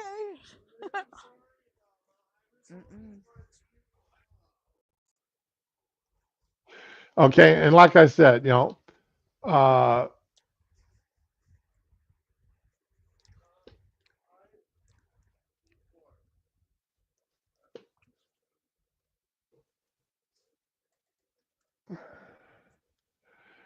okay, so let's. System for a handgun. But all you have to do on this particular handgun to change out the sights is remove 2 screws in this slide right here, and the back sight comes off. And when you do that, you can put the 2 screws back into a red dot optic, and now you will have a firearm that instead of having iron sights would have a red dot optic. Let me illustrate that by just taking a slide where I've already installed the red dot optic. And here you go. See, so now you have this back sights, back iron. Stop, please. Go. Red dot. All right. Now, like I said, there is the view that you get through that red dot. Okay. Which is a lot sharper than that iron sight view. Yep. And that's exactly what he's talking about here. I said, stop, please go out of here. In the hands of an experienced shooter, this red dot optic allows you to shoot the firearm more quickly, to get on target more quickly, to hit what you're aiming at, be more accurate. And so it's obviously much more dangerous if it's being used for an unlawful or wrong purpose. But if it's being used for a lawful purpose, then it makes the firearm better for that intended purpose. So this firearm would be better for self-defense or competition, recreational shooting, or hunting. Now, for self-defense, 100%.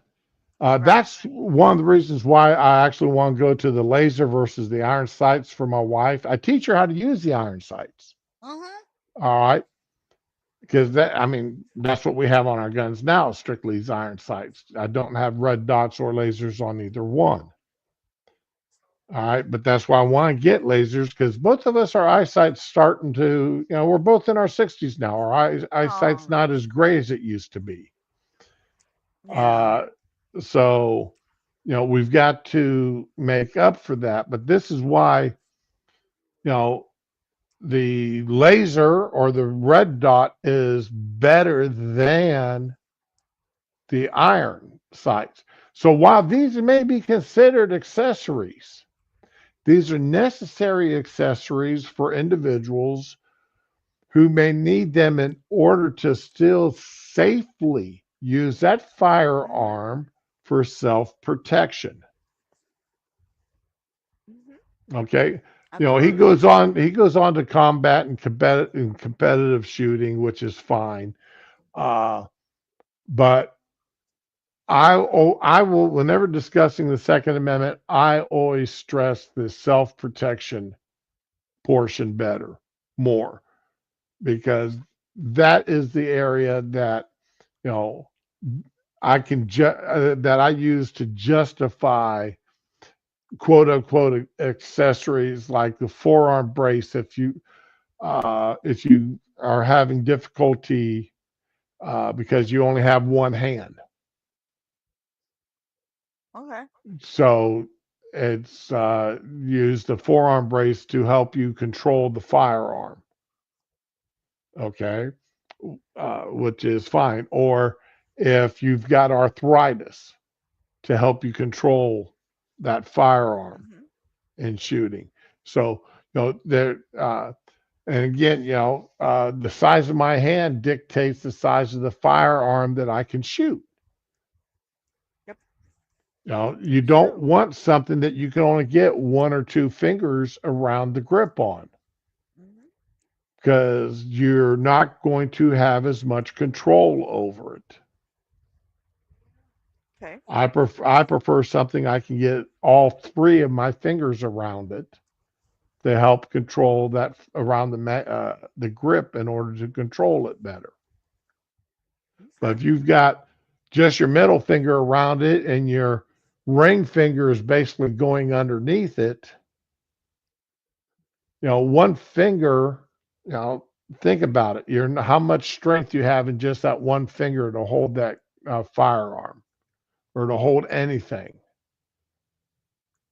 let alone a firearm. And indeed, my own self-defense handgun, which this is another P320 that's been configured slightly differently, has a red dot optic precisely because it makes the firearm better for its intended purpose. That is self-defense. It makes it more quickly and shoot more quickly. Now, so in that sense, this red dot optic is just like this magazine. It makes the firearm more dangerous when it's misused, but it also makes the firearm work better for its intended purpose when it's used properly. What kind of fruit should a person eat if they want to burn fat and improve? Well, you may think that's pretty intuitive about the sighting system for a firearm, but the same thing is true about basically every part of this gun. Let's take a look at a part that's maybe a little less intuitive, which is that takedown lever that I talked about earlier. This little piece here is necessary for the operation of the firearm. It's a tiny little piece that you need to have for the firearm. And so you would think, well, since it's necessary, then it must be an arm protected by the Second Amendment. But not under California's logic in this case. See, you can replace this factory takedown lever with a different factory takedown lever. This one's called the gas pedal. And when you do that, you replace it, you put the slide back on. Now the firearm is a lot more controllable under recoil. You can, just like with the red dot sight, you can do faster follow-up shots. You can aim the gun more quickly, and you can control it better. So again, as with the red dot sight, as with the higher capacity magazine, this particular takedown lever makes the gun more dangerous when it's misused, but also makes the gun more effective for its intended purpose when it's used properly. So, and he is 100% right. When I bought my Glock, and my wife, when she bought her gun, and I won't be honest here, while I am a Glock boy, I do like my Glocks because they're easier for me to shoot, clean, yada, yada, yada. Okay. I took her to the range and I dropped her off. I'd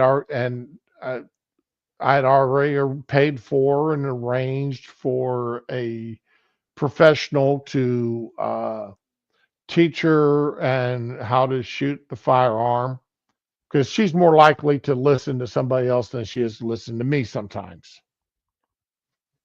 Okay, we're all like that. You don't listen. You'll listen to a professional before you'll listen to your spouse. Right. Okay. And in doing so, he had her shoot. I'd also arranged for her to shoot 8 different firearms. I'd paid for that. Wow. That's okay. a lot. Yeah. But I wanted her to pick the one that she felt the most comfortable shooting. Aww. All right. That's why, normally when you went in and you paid for that service, that it included 3 different firearms. Okay.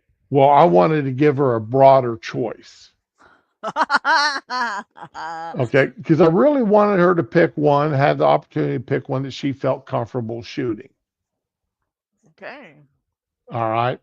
Which it turned out to be another Glock, which was made, fine with me. Because I already understand how to tear them down and everything. So, it's something I'm familiar with. And I also know where I can get accessories and spare parts and such. Oh my But, God. this is what people need to do when they're buying a firearm. Yeah, it may cost you a little bit more to, there's $100 for the class and an extra $50 for the extra firearms to shoot with. Mm-hmm. But, so that was $150 well spent. Because that was if it's a good deal, then Yeah. I mean, that was a 4-hour session that she spent. Yeah. And she loved every second once she got shooting, she loved every second of it. The classroom instruction part of it, she wasn't quite so wild about, but she understood why she needed that. When she got that cold murder and steel in her hands, she was a happy camper. I like her. Okay. Yeah, but once she got to shoot the different guns and 25 rounds through each gun, she I mean, as long under as you're not worried you're gonna come home one day and she's gonna be like, "Why are you 2 hours late for dinner? The roast is dried out." You know, and well, being as I do 90% of the cooking, I don't worry about that. Look at you. You got all your. You think you got all your bases covered. The one day she decides to surprise you. Ooh. The only way I would ever come home and she'd be mad at me would be on a Sunday morning. Oh. All right, and that would be if the animals got her up before 5 o'clock. Oh God, you guys are cute. Yeah, and Paul, and that's the reason why like I can't shoot. I don't like shooting some guns exactly because of that grip angle. Okay. You're right. And Paul, you're 100% right. You know, the Glock is not as easy to disassemble as other pistols. You're right, 100%. Okay, but disassembly to me is secondary to being able to shoot and shoot accurately, and to have a comfortable feel while doing so. Okay, especially a gun that you're going to carry every day. Like the other morning, I had a doctor's appointment right after work Wednesday morning. And not only did I forget a change of clothes, I walked in there and forgot to take my gun out of my holster. There you go. And lock it up in the truck when I went in. So I went in through my entire doctor's appointment. They didn't know because it's concealed carry. And so they had no idea. Usually, though, out of common courtesy, if I walk into a doctor's office, I don't carry my gun. But that day I did. But yeah, you're right, Paul. You're absolutely right. And and while I don't like shooting Smith & Wessons, okay, because I don't like the angle of their grips. Oh, okay. I did not know that. I'm not going to badmouth Smith & Wessons simply because the grip angle does not fit me correctly. That's, because that grip, H&K is the same way. All right. Kimbers aren't, I can shoot a Kimber fairly well. I just don't like I'm not a big fan of Kimber.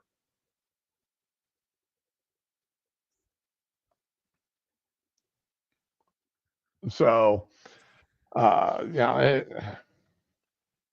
that's important. If you go to buy a gun, first thing you want to learn, the most important thing is can you shoot it and shoot it comfortably and shoot it accurately? Oh. All right. Everything else is secondary. Yeah, I need to get my exam next month. That everything else, and this is, in my opinion, everything else is secondary. Primary concern is can you shoot it accurately? Can you shoot it comfortably? Those are the two most important things, because once that bullet leaves that barrel, whatever's in that trajectory of that bullet is going to get hurt. Yeah. So you want to make certain that before you squeeze that trigger, you're comfortable enough and accurate enough with that firearm that it's going to do exactly, that bullet's going to end up exactly where you want it. So that's why, I had no problem paying the extra $50 for her to shoot. And again, we're talking 20 some years ago, 25 years ago, when I paid for that. So that $150 went a lot further for the classroom and the firearm, paying for the additional firearms to be used. But it is what it is. And this is what I wish the judge in his presentation here would have covered some of this other stuff, because again, The grip is going, the size of that grip is going to be determined quite often by the size of the magazine that's going inside of it. All right. And yes, okay, I understand they could make that magazine that, that big, but still only hold 10 rounds by putting blocks, either temporary or permanent blocks inside that magazine to prevent the spring from dropping down far enough to hold it more than 10 rounds. Yes, I understand that. But if you've got a magazine that big, it's counterintuitive to say you can only fill it, halfway Yeah. with ammo. I mean, if you've That got, makes no sense. yeah, if you've got a magazine that's 6 inches long, why shouldn't you be able to put 6 inches worth of bullets into it versus a magazine that's only 3 inches long?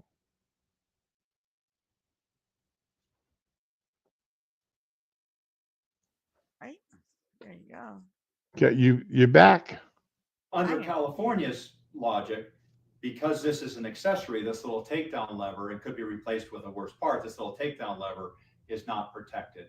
It's not part of the arm protected by the Second Amendment. Well, you might ask yourself, well, what about the grip? Like, you think this grip, certainly it must be part of the arm. I mean, it seems like that's a pretty key part of a firearm, is the grip of a pistol. Well, actually, under the majority's argument, it would not be protected. And the reason is, here's a bunch of grips that I've accumulated over the years. I'm just going to pull a couple out here. This is a nice small grip, a nice small light grip. This is a big heavy grip. So what you can do on this firearm is you can remove the slide, remove that takedown lever, take what's called the fire control unit out of the firearm. This is actually the firearm under the ATF's definition. And you can take this fire control lever and you can put it inside this smaller grip. And you could use this grip for, say, self-defense purposes, because it's very concealable, it's light, it's easy to carry. And indeed, you'll see that's pretty much the type of grip that I have on my self-defense firearm. Or you could take this much heavier grip with aggressive stippling on it. Okay, now notice how that grip fits in his hand. Yeah, I see it. Okay, it comes all the way down to, you can see pinky even is around the grip itself. Right. Versus when he was holding the other firearm there and his pinky slid underneath it. Mm-hmm. All right. And again, this is my opinion when I shoot. All right. Only having 2 fingers around that grip is not, I do not feel as That's not comfortable as versus having all 3 fingers, my middle finger, ring finger, and pinky around that grip. Yeah. Because your index finger is going to be up on the trigger. Trigger, right. I see that. Okay. And your thumb is circling around the top of it. Yes. Okay. I mean, I'm looking at it, I see it. Yeah. All right. So that's why I'm saying that longer grip for people like me. Now, he's evidently, being as this other firearm that's on the desk there is his personal carry firearm. All right, he's a lot more comfortable. He may have a smaller hand than I do, to where he feels more comfortable shooting that smaller grip. Okay, again, it's, the grip needs to fit your hand, and we all don't have the same size hands. Right. All right, that's why they make gloves in different sizes. Well, they need to make grips in different sizes. Right. And the thing about it is, a person with a smaller hand can still shoot a gun with a longer grip. Right. All right. A lot easier. You can adapt to a longer grip a lot easier than you can adapt to a shorter grip. Smaller one, yeah.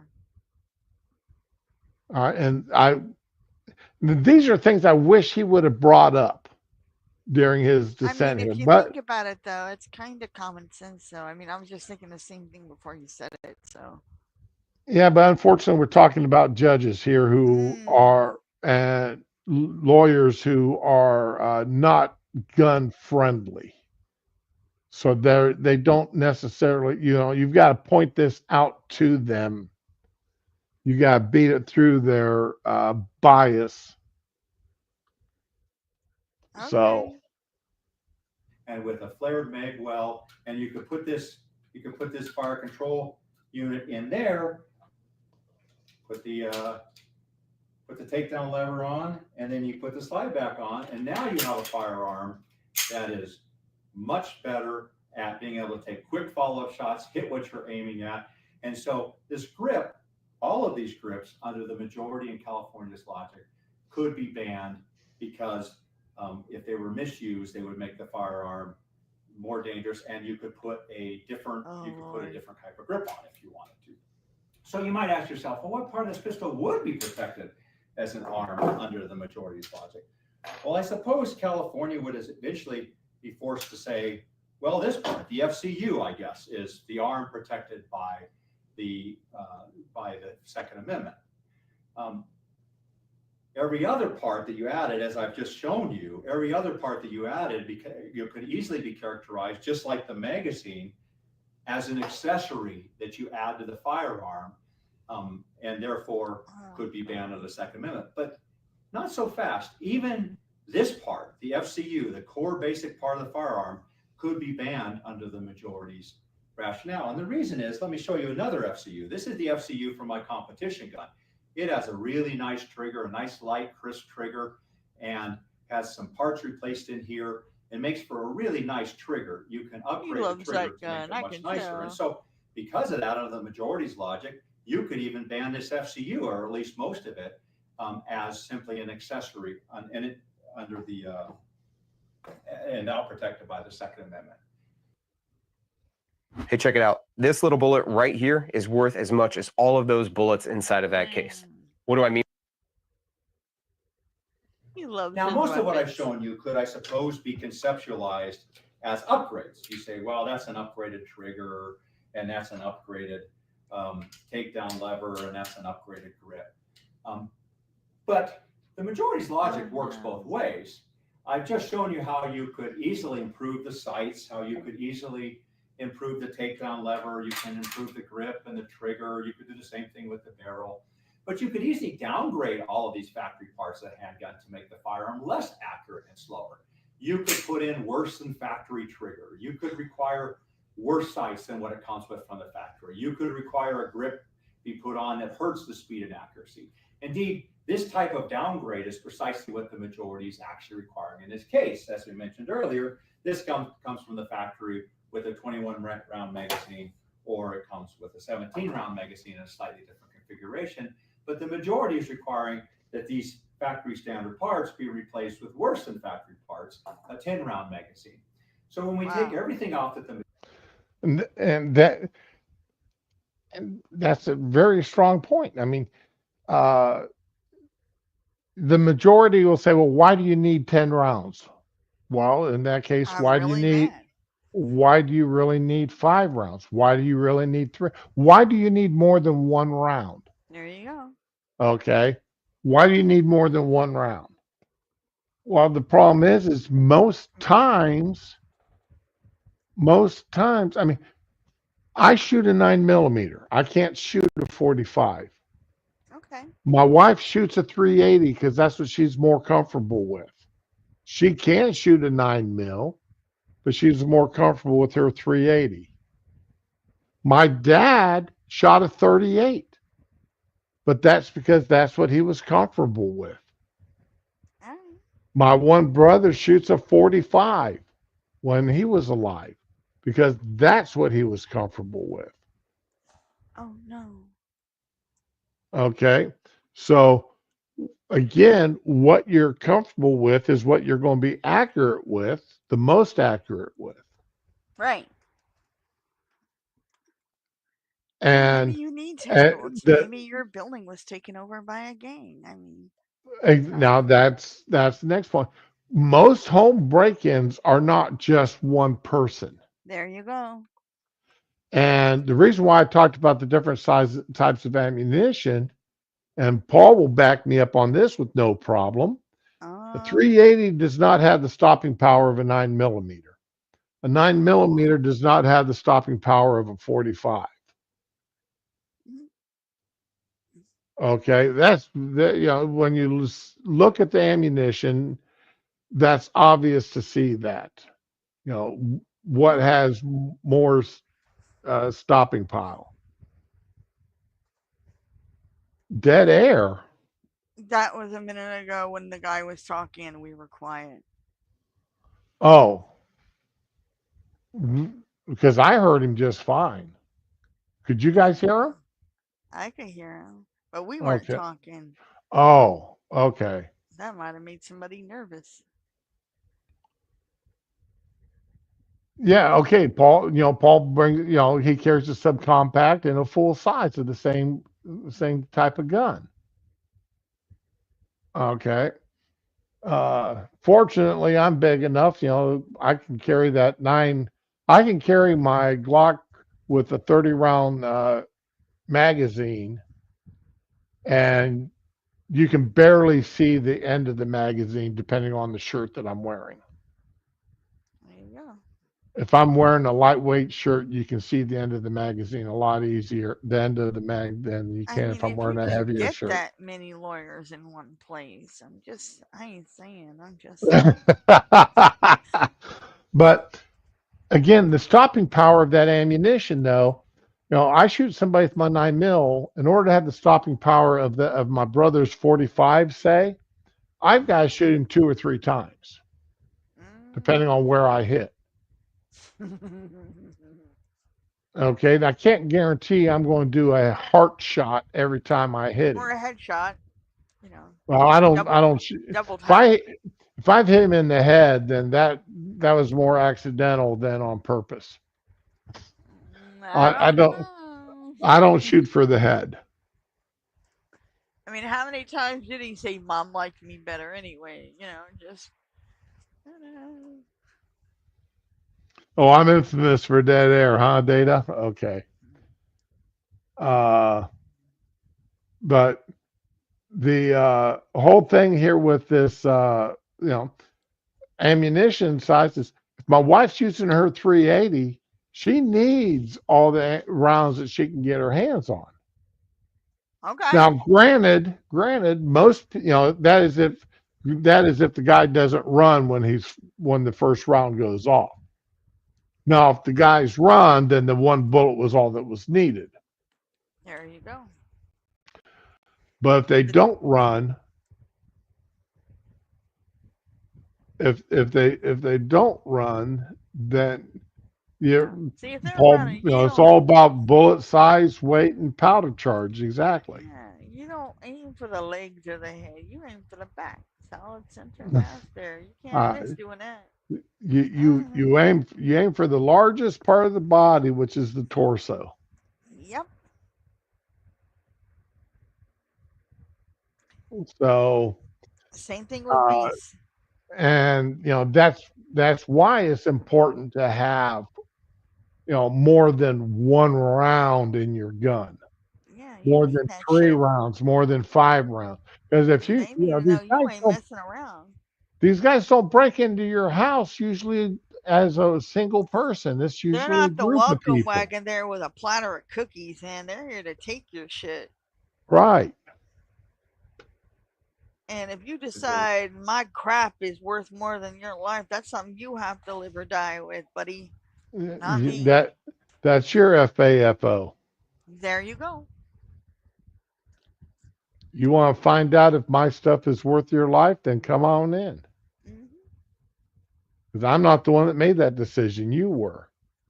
Because if I'm home, that means usually my wife is home and I've got somebody I need to protect.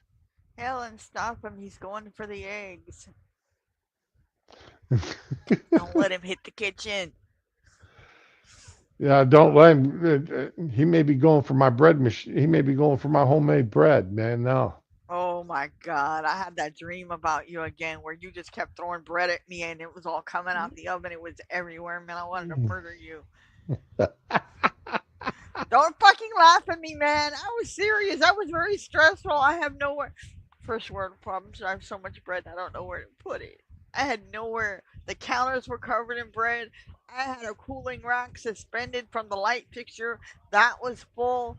I had nowhere to put the bread that was coming out of the oven. I had bread in the bread machine and more friggin' dough to put in the oven, and I was crying. It just wasn't ending. You sitting there laughing at me, damn it. That ain't right. I'm always laughing at somebody for about something. Damn it, man. Okay, let's go back here. You might call it accessory. What we're left with at best is this fire control unit. And as I've explained, even that could be dumbed down so that much of this fire control unit would be an accessory under California's argument. And of course, you can't shoot this, right? It's inoperable. You need all the other accessories that I've been describing in order to make this work as a firearm.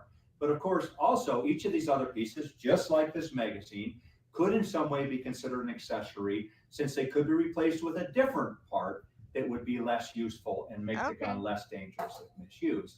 And that could be said for pretty much every single part of this handgun. And the same problem with the majority's argument applies to other aspects of the firearm that are less easily shown in the video, including fundamental aspects of how this firearm operates.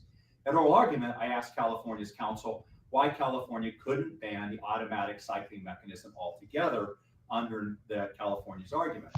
And again, I don't think he understood what I was talking about. Well, this handgun uses that mechanism. This uses the automatic cycling mechanism. And this semi-automatic auto-loading operation is the most popular mechanism that exists today and is used for self-defense. But other mechanisms exist for handguns, including probably most obviously the revolver mechanism. Here's a revolver. Think of the 6-shooter from the old Western movies, right? You can have a revolver, which is not automatic, or you could have, and there's different types of revolvers. There's single shots, there's double actions. You could have the lever action, you could have a pump action, you could have a single shot break action, which only has one round. You have to open it up and manually take the round out and put another in. And under California's argument, because any of these single types of mechanisms are not essential to make this handgun work, and thus, or make a handgun work, and thus are not an arm under the Second Amendment, California could ban the whole semi-automatic mechanism altogether, thereby effectively banning semi-automatic handguns altogether, forcing everyone to use revolvers or single-shot handguns or worse. And of course, the bad sides. So yeah, except for criminals. Exactly. Don't think there's 18 pellets of hate. It's 18 pellets of peace. It's 18 pellets of peace of mind, restfulness. Religion of peace, pellets of peace. There you go, baby. Yeah. Crazy heavy trigger pulls, a terrible grip. You get the point. Ultimately, California's argument, which the majority has unwisely adopted here, is based on the unstated assumption that there's some basic, I guess, unadorned, without any accessories firearm that would be protected as an arm under the text of the Second Amendment, but everything else is merely an unprotected accessory that's been added to that firearm that's not protected. And I hope you can tell from this video that that idea is simply unrealistic. It could never be applied in real life. Like many of this court's ideas about the Second Amendment, it stems from a basic misunderstanding of how firearms work, combined with a highly unrealistic idea of how such a rule would be administered in real life. He's exactly right. Most of these judges either do not understand how firearms work, or they have a disdain for the Second Amendment and do not believe that people should have the right to be able to protect themselves, simply because other people choose to use the same item in an illegal fashion. And I would still fall back on the argument that if you're going to use that logic to ban firearms or to restrict firearms, why aren't you using that logic on vehicles, on cars? All right. Why? I mean, it is totally possible to make it illegal for a car to be able to exceed 65 miles an hour. There you go. You don't need a car Okay. with 65 miles an hour. It would be totally possible, or whatever the uh, uh, largest speed limit is in the United States. I think 85 in some areas on freeways, but most of us never travel that. Right. So it would be perfectly logical, legal under their premise that they're applying to firearms to say, okay, it is illegal to make a car that can go faster than 65 miles an hour. There you go. It is illegal to make a car that can go from 0 to 60 in less than 15 seconds. You don't need to go 65 most of the time. You just going to work and dropping the kids at school and coming home or Right. to the grocery store. Unless you're going cross country on the interstate, you don't need to be going 65. So yeah, let's make it illegal. Yeah. This is a Judge Van Dyke from California. Well, there you go. Yeah, I'm sub to the lockpicking lawyer. Okay. Never heard of that. Okay. Who, the lockpicking lawyer? Oh, the lockpicking lawyer is amazing, man. He can, if he's got a 2-minute video, that means he spent less. He's spent less than 30 seconds picking the lock. Okay. And that was telling you how he picked it while he was doing it. I mean, I did some lock picking as a kid, but I Oh, haven't really needed it. You need to watch this lockpicking lawyer. He is amazing. Okay. Now I did put a link to this video in today's description. So if you want to watch it without all my interruptions. Let's see, what's his last 30 seconds here? Ultimately, the only rule that makes sense and comports with reality and the text of the Constitution is that the entire handgun here, including the grip, this takedown lever, the slide and barrel, the sighting system, and this magazine are all part of the arm within the meaning of the Second Amendment. Thank you for watching. Okay. His most recent video is from a month ago, but okay. I'm gonna look at some of this. So yeah, this judge is, he's exactly right. And the application of that law, of California Supreme Court ruling, could easily then be turned around and used against vehicles. Could be turned around and be used against so many different aspects of our life, not just against guns. Because face it, more people are killed by automobiles than are killed by guns. More people are injured by automobiles than they are injured by guns. True. Very true. All right. So if they are truly going after, safety, it's for the think of the children. Oh, no. If they're true, which is what, their mindset when it comes to guns. I mean, I love my kids and all, but I need a break, yo. Okay. Seriously. Then what would prevent them from using that same logic against automobiles and putting restrictions in your automobiles? Get away from our current seat belts and require us to use the 5-point seat belts like they use in race cars. Because that's safer than the seat belt we wear now. Oh my God, adult-sized child seats. Yeah. I'd be okay with that actually. That sounds comfortable. So,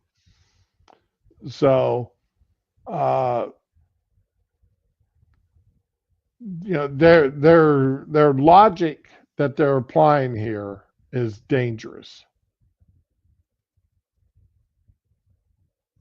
Because And see, I'm even against them outlawing certain types of bullets. Okay. Oh, they outlawed the coated bullets because they went through body armor. Good plan. Well, they started calling them cop killers. Yeah, yeah. Okay. I'm okay with it. You know, the average person doesn't need that. I'm The okay. average person doesn't buy that bullet. There you go. But just because the average person doesn't buy it doesn't mean you should be able to make it illegal. Well, I mean, other than that purpose, what would you use them for? Yeah, Neil, you're right about that. That would take you forever. But that's what I'm saying is, once we accept their logic Now, and get you a making good us girl that'll help you strap in. That's what you need. and making us safer one way in one aspect of our life, there's nothing to stop them from using that same logic in other aspects. Considering how many times other people have hit me while I'm driving, I would love that. I am not even joking. Well, you I'd have could my go, you could aftermarket that yourself. You don't need to have the law tell you to do it. I haven't seen anything like on a grown-up child seat, but yeah, I would get it. Yeah, I'm you can short anyway. I need to you see can over the aftermarket dashboard. that. Don't you laugh at me. I'm not Damn it. laughing. Not you, Neil. You know Oh. what, Neil? You're gonna change your mind when you get hit from the side and you see me trying to squint and hop up and down to see over the dashboard. Okay? Hey, Ramen, all you gotta do is tell them you want a race driver's seat installed in your car, You got that money. and they can do that for you. It's going to cost, but they can do Okay. that. Data. Toilets or snakes living in the toilets. Cause I saw that snake coming up and bite that guy after he bit that guy in the junk, and he was all happy and smiling. That was a cute snake, but he was on a mission. Oh, I mean, Hey, ain't nothing wrong with that. Don't judge. let's see here. It could be fun. You never know.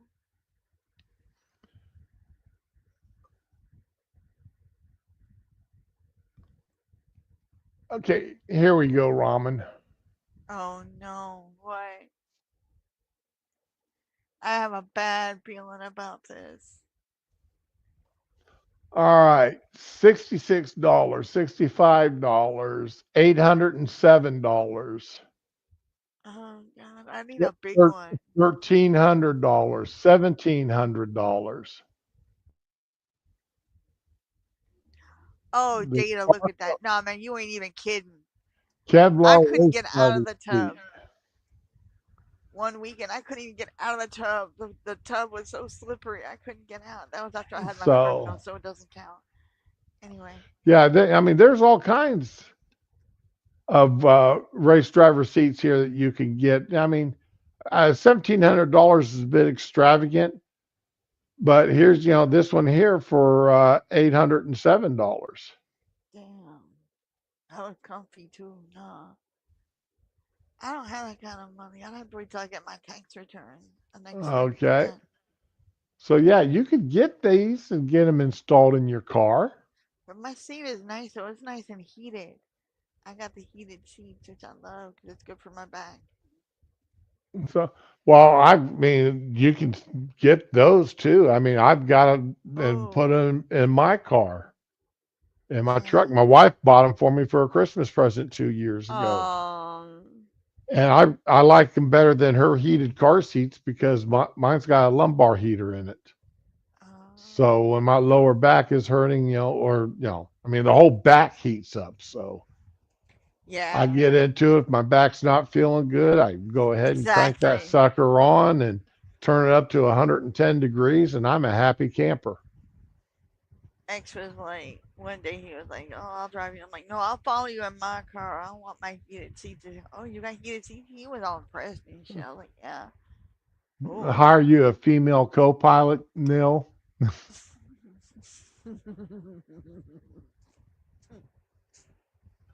19,000 people died in bathtubs?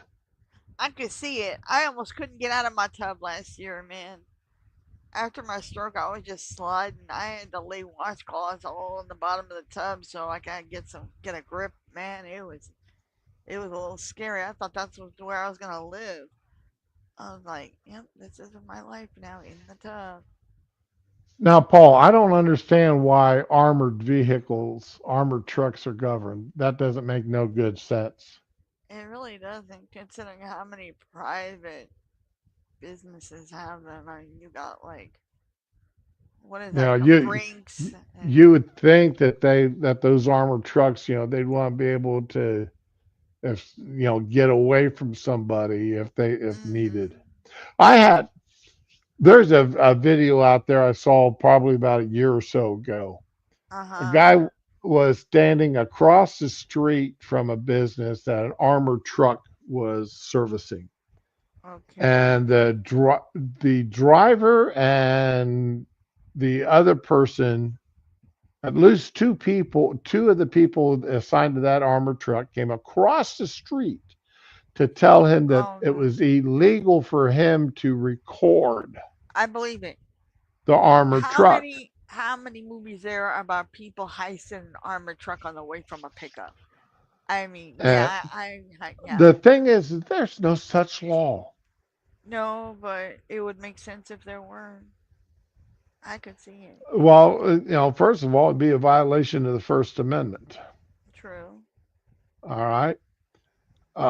Because the courts have ruled if you can see it, you can record it.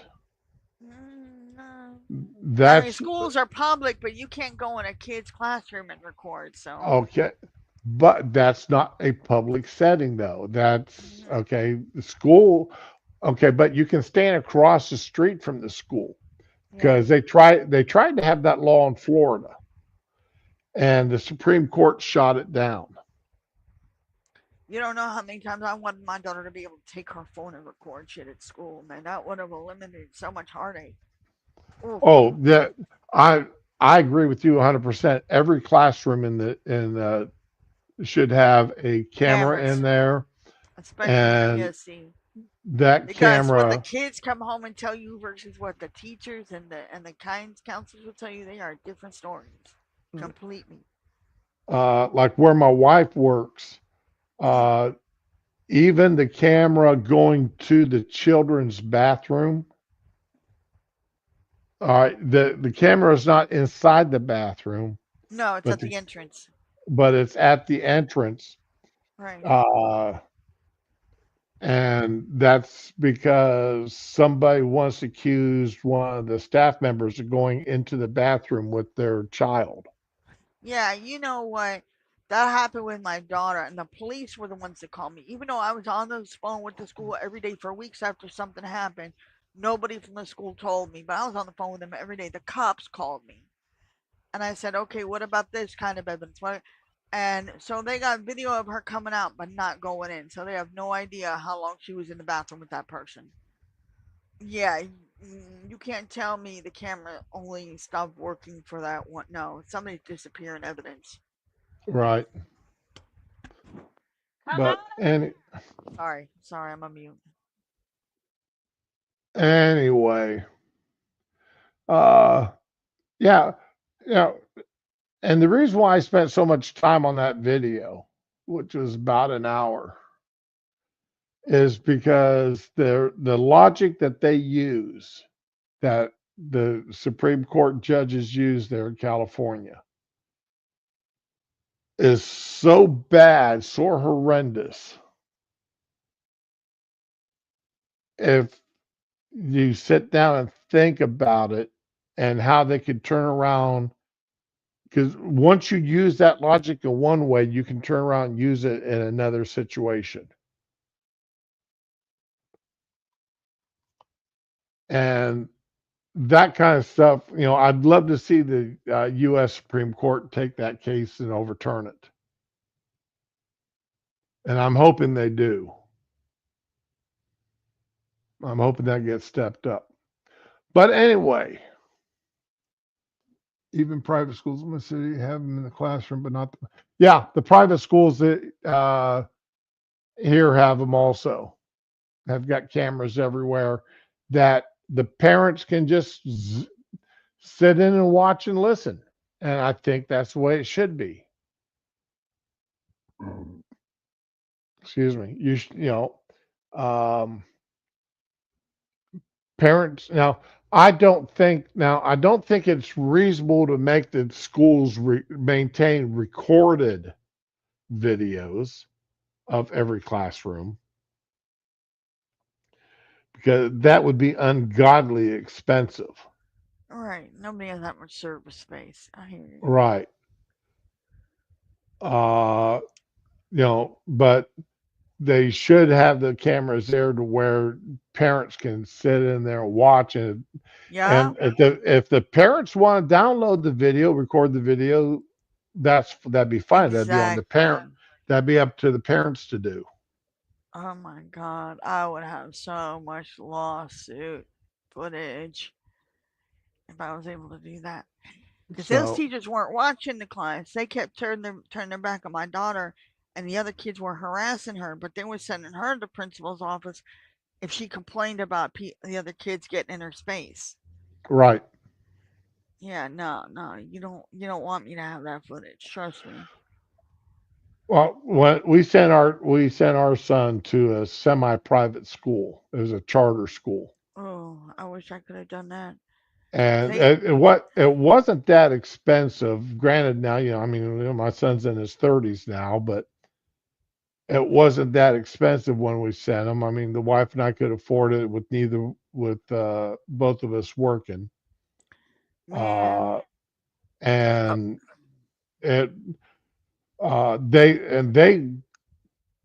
didn't have cameras. This is before technology got that far. Okay. But it was amazing. I just happened to think of something. There are cameras out there now that they're like $107 a piece. So schools could probably get them a lot cheaper. All right. All right, put the camera in the school, yada, yada, yada. But each camera's got its own SD card that records up to 24 hours on the SD card.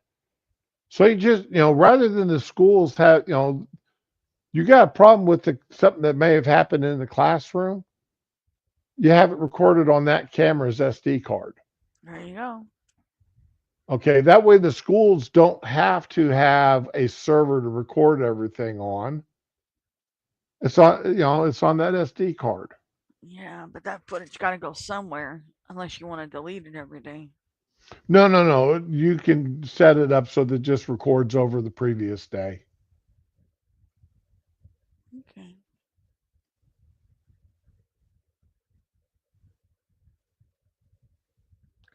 Oh yeah, Florida's got. I mean, at least when my son was in school, charter schools are great. I loved it.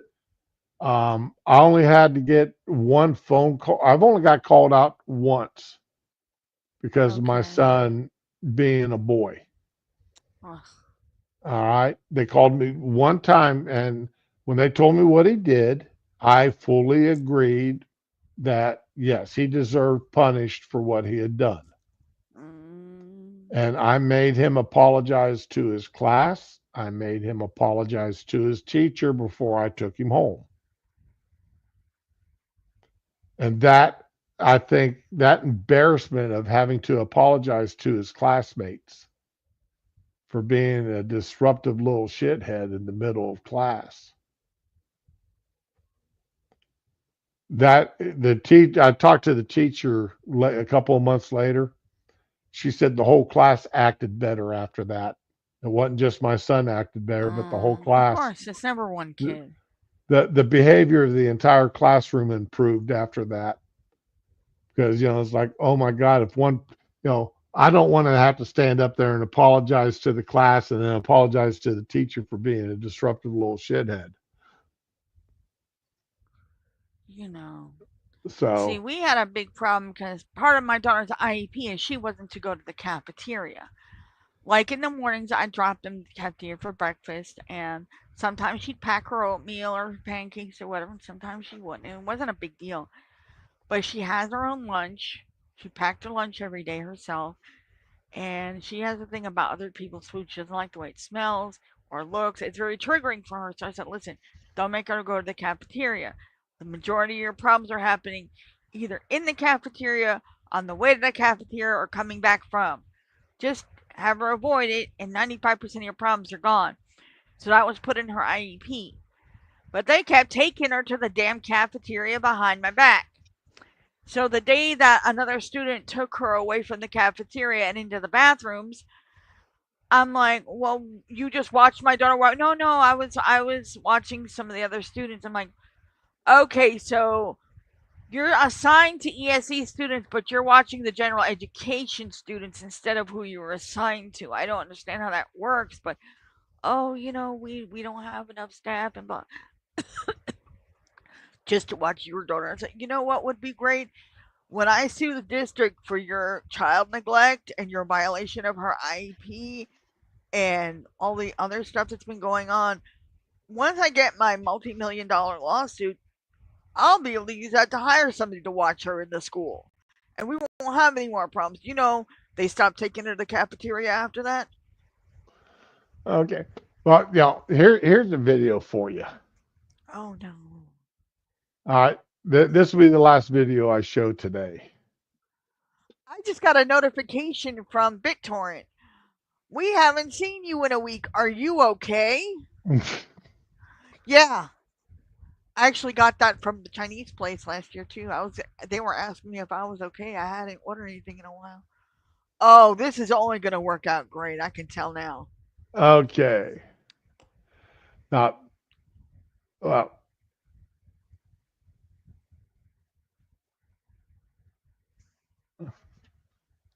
I hear you, Neil. I was a troublemaker as a kid, but I was a quiet troublemaker. I was subversive. My daughter just has bad luck. If that was a guy telling her, ma'am, you cannot wear a bikini top on the subway, put a shirt on or something, this would be a whole other video.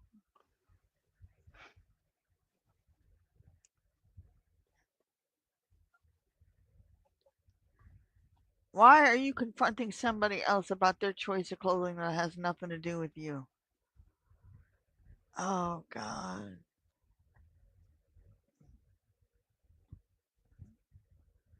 She needs to get slapped right onto the tracks for that. You don't go touching somebody's clothing and there you go. That's what you get. And that's what you get. She did that to herself. She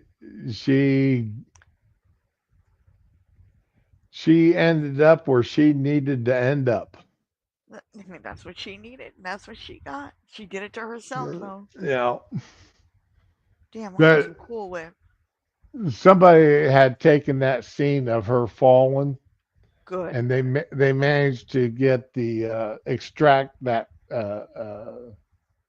her falling itself away from the rest of the video. If only they could put a name on that. Oh, that would be. And they had her, like falling into a barrel, falling into the ocean, falling into a fire. If I raised that, I would be so embarrassed. I'm sorry. I mean, my kids are goofy and do a lot of really goofy stuff. And sometimes they get themselves into stuff that's bigger than them, but nothing like that. I would be so embarrassed if that were my grown child doing that stuff. That's disownment right there. Neil, the only trouble I made in school, besides the one time I all but knocked a kid out in front of the principal, all three vice principals, and a half a dozen teachers. Oh. And didn't even get a suspension for it. Absolutely nothing happened. I was a good kid. But I was a really good kid, except when I got bored. That's other than that, I was basically now where I did constantly got in trouble was reading. I would read ahead in school in the chapters. Yeah. Well, then when the teacher assigned us to read during class, I would have my Robert Heinlein book or Isaac Asimov book there and be reading it Yeah. instead of the assigned reading because I'd already read the assigned Yeah. reading. So I'd be reading something else that I enjoyed. Me, I would just doze up But because I already read that part. because that was back in the day when we had the bookmobile come to the school. Oh my God. We had And troll books, and I love that. and besides being able to get books out of the school library, that we could go out and hit the bookmobile. And we could pre-order books through the bookmobile. They gave us the forms, man. Oh my God. We didn't have a lot of money, but my mom would be like, okay, I can spare $5 or whatever. And oh my God. That was my favorite time of the year, more than Christmas, when the book fair would have their forms come out for the Scholastic and Troll books, man. Oh, and if you order X amount of books or X amount of money, you get like a free poster of baby ponies or kittens or something, man. Yeah, I always had those posters. I love them so much. Now, you know, the latest thing here talking about cameras, the latest thing people do, and I see why some people do it, but I disagree with it. What? Is when they try recording themselves in a public gym. Oh, I hate that. Okay, you know, they're going to, in this case, Because they're not just recording themselves, it's everybody around them. Those cameras have range. what that purple gym, what is that? You know, $10 a month. YouFit or whatever it is. I don't know. I get the ads Planet for it. Fitness. Planet Fitness. Oh, excuse me. Okay, I don't go there. Okay. Well, my wife used to have a Oh. thing with Planet Fitness. I had a women's gym membership. Honestly, I miss the gym. I need to go back next year. So here's this woman, this young lady, all right, wearing her booty shorts. Yeah, I was gonna say those are some Now, problem person shorts. she's not, no, she's not dressing for the male gaze though. No, she's dressing for her stream. You know, so She's dressing for an audience.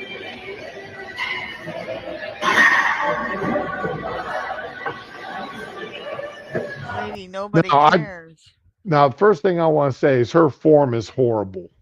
Yeah. She's lifting too fast. She's lowering her arms too fast. She yanked it up to prove a point. Her form is absolutely miserable, but that's beside the point. She thinks she's cute. Later. She thinks she's cute. That's all that matters. She's gonna be popping those pain pills later.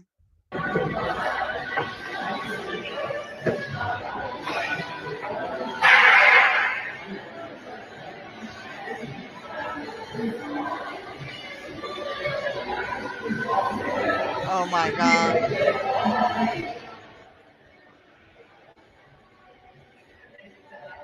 You know, you gotta put it on the other side of you, lady. I don't know. I don't know if she set where she sat her camera up at, but this old boy is saying, you know, screw your camera. I'm going to use this machine that you set it up next to, and I'm going to do my routine regardless of your camera. Look at her though. She move for you. You know, she's just sitting there. She knows she can't say anything. Well, he's laughing, she's laughing. Live with it now. Yeah, she just you know, she's embarrassed. That's what I don't even think that's possible for these women to be embarrassed.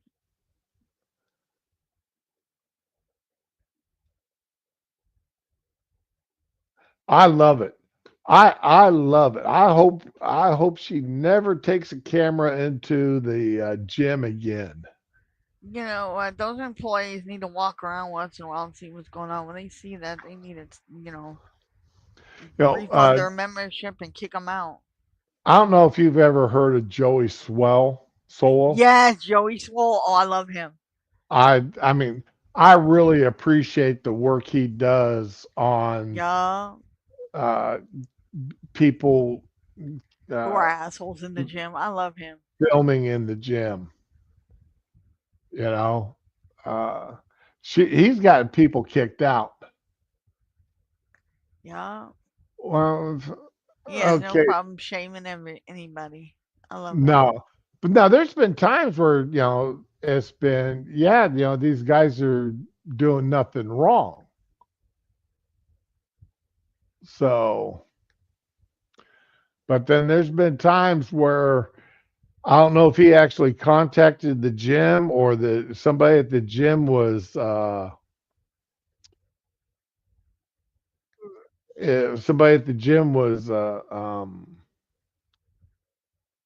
sub to him. That's the word I was trying to think of. Ooh, I like that coffee cup, that mug. What's it look Okay. like on the inside?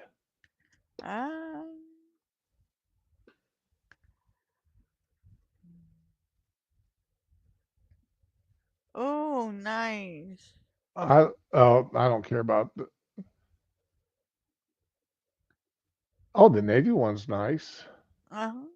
Eh, I'm okay with that one. Oh, they're all the nice Marines is though. good looking. Mm. Let's see. Why do they have to give it in centimeters? And then what's it look like on the inside? I mean, how much actually room do you have? Okay, let's see. How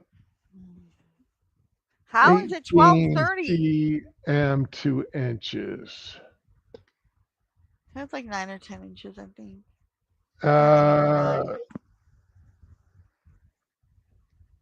7 inches. Okay, I wasn't that bad. That's not that big of a mug. Oh, it's only 7 inches tall. That's not that big.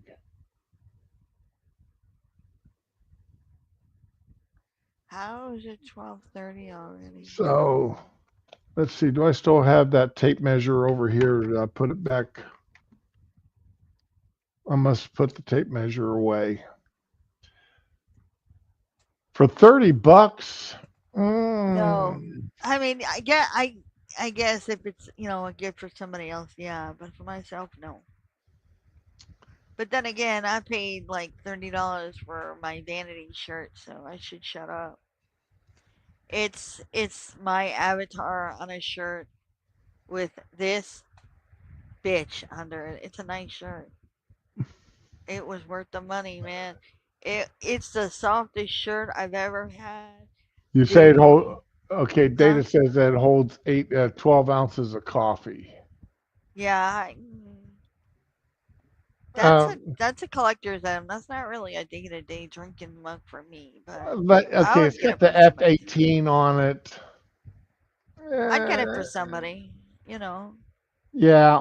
I'd have to really like the hell out of them though, like to the point I actually know where they live, so I can give them the address to ship it there. I tell you, okay, I like it. If it had the F15 on it instead of the F18, there'd be no doubt I would have already ordered it.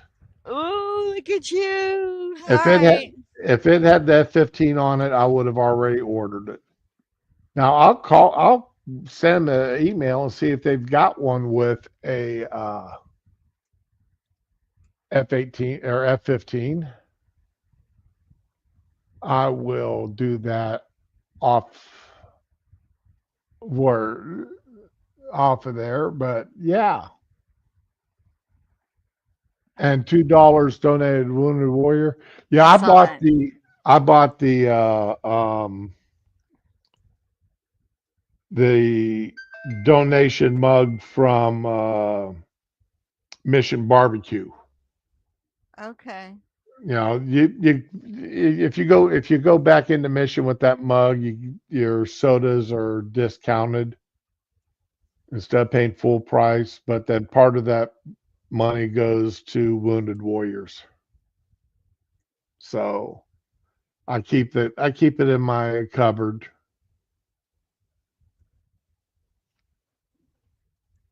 So, all right, Data, what's that one you're showing me? Yeah, see, with me being that, that's Army, Navy. That the Air Force must be up on top. Oh man, that's a Chief Master Sergeant.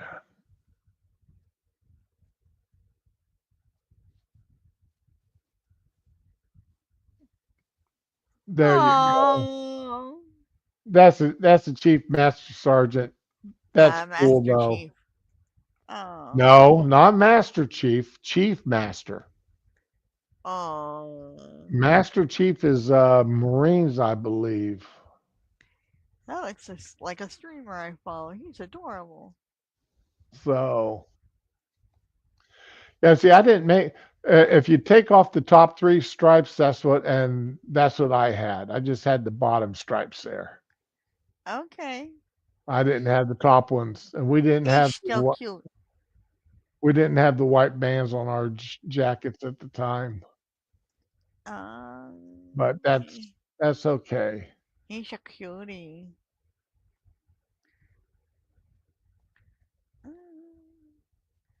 When I was a little kid, all the people around the corner had gnomes in their front yard. That is cute, though. That is cute. So. That is precious.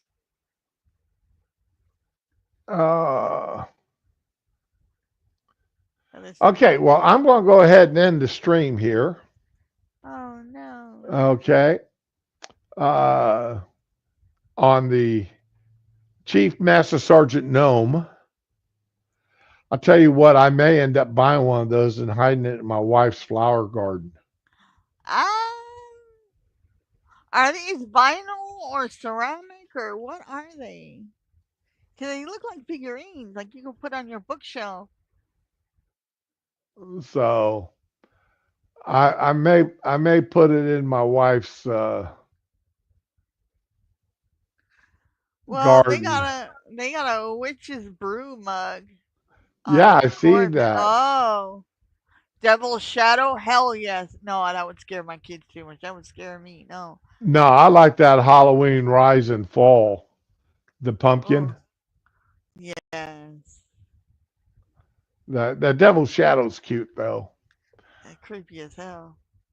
But what the heck is? Oh, okay. I was gonna say, what in the world is a close your bag? I don't even know.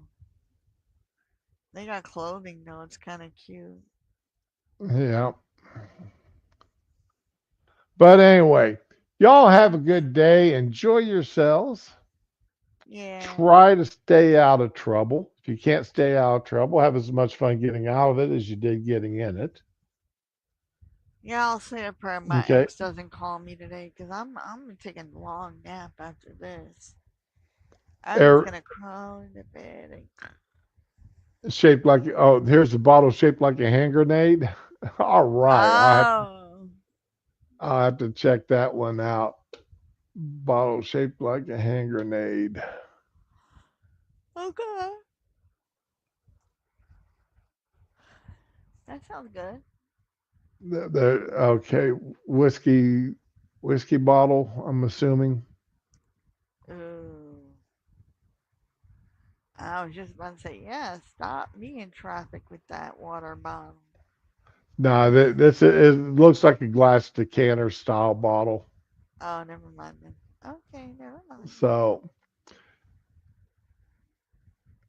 anyway, y'all have a good one.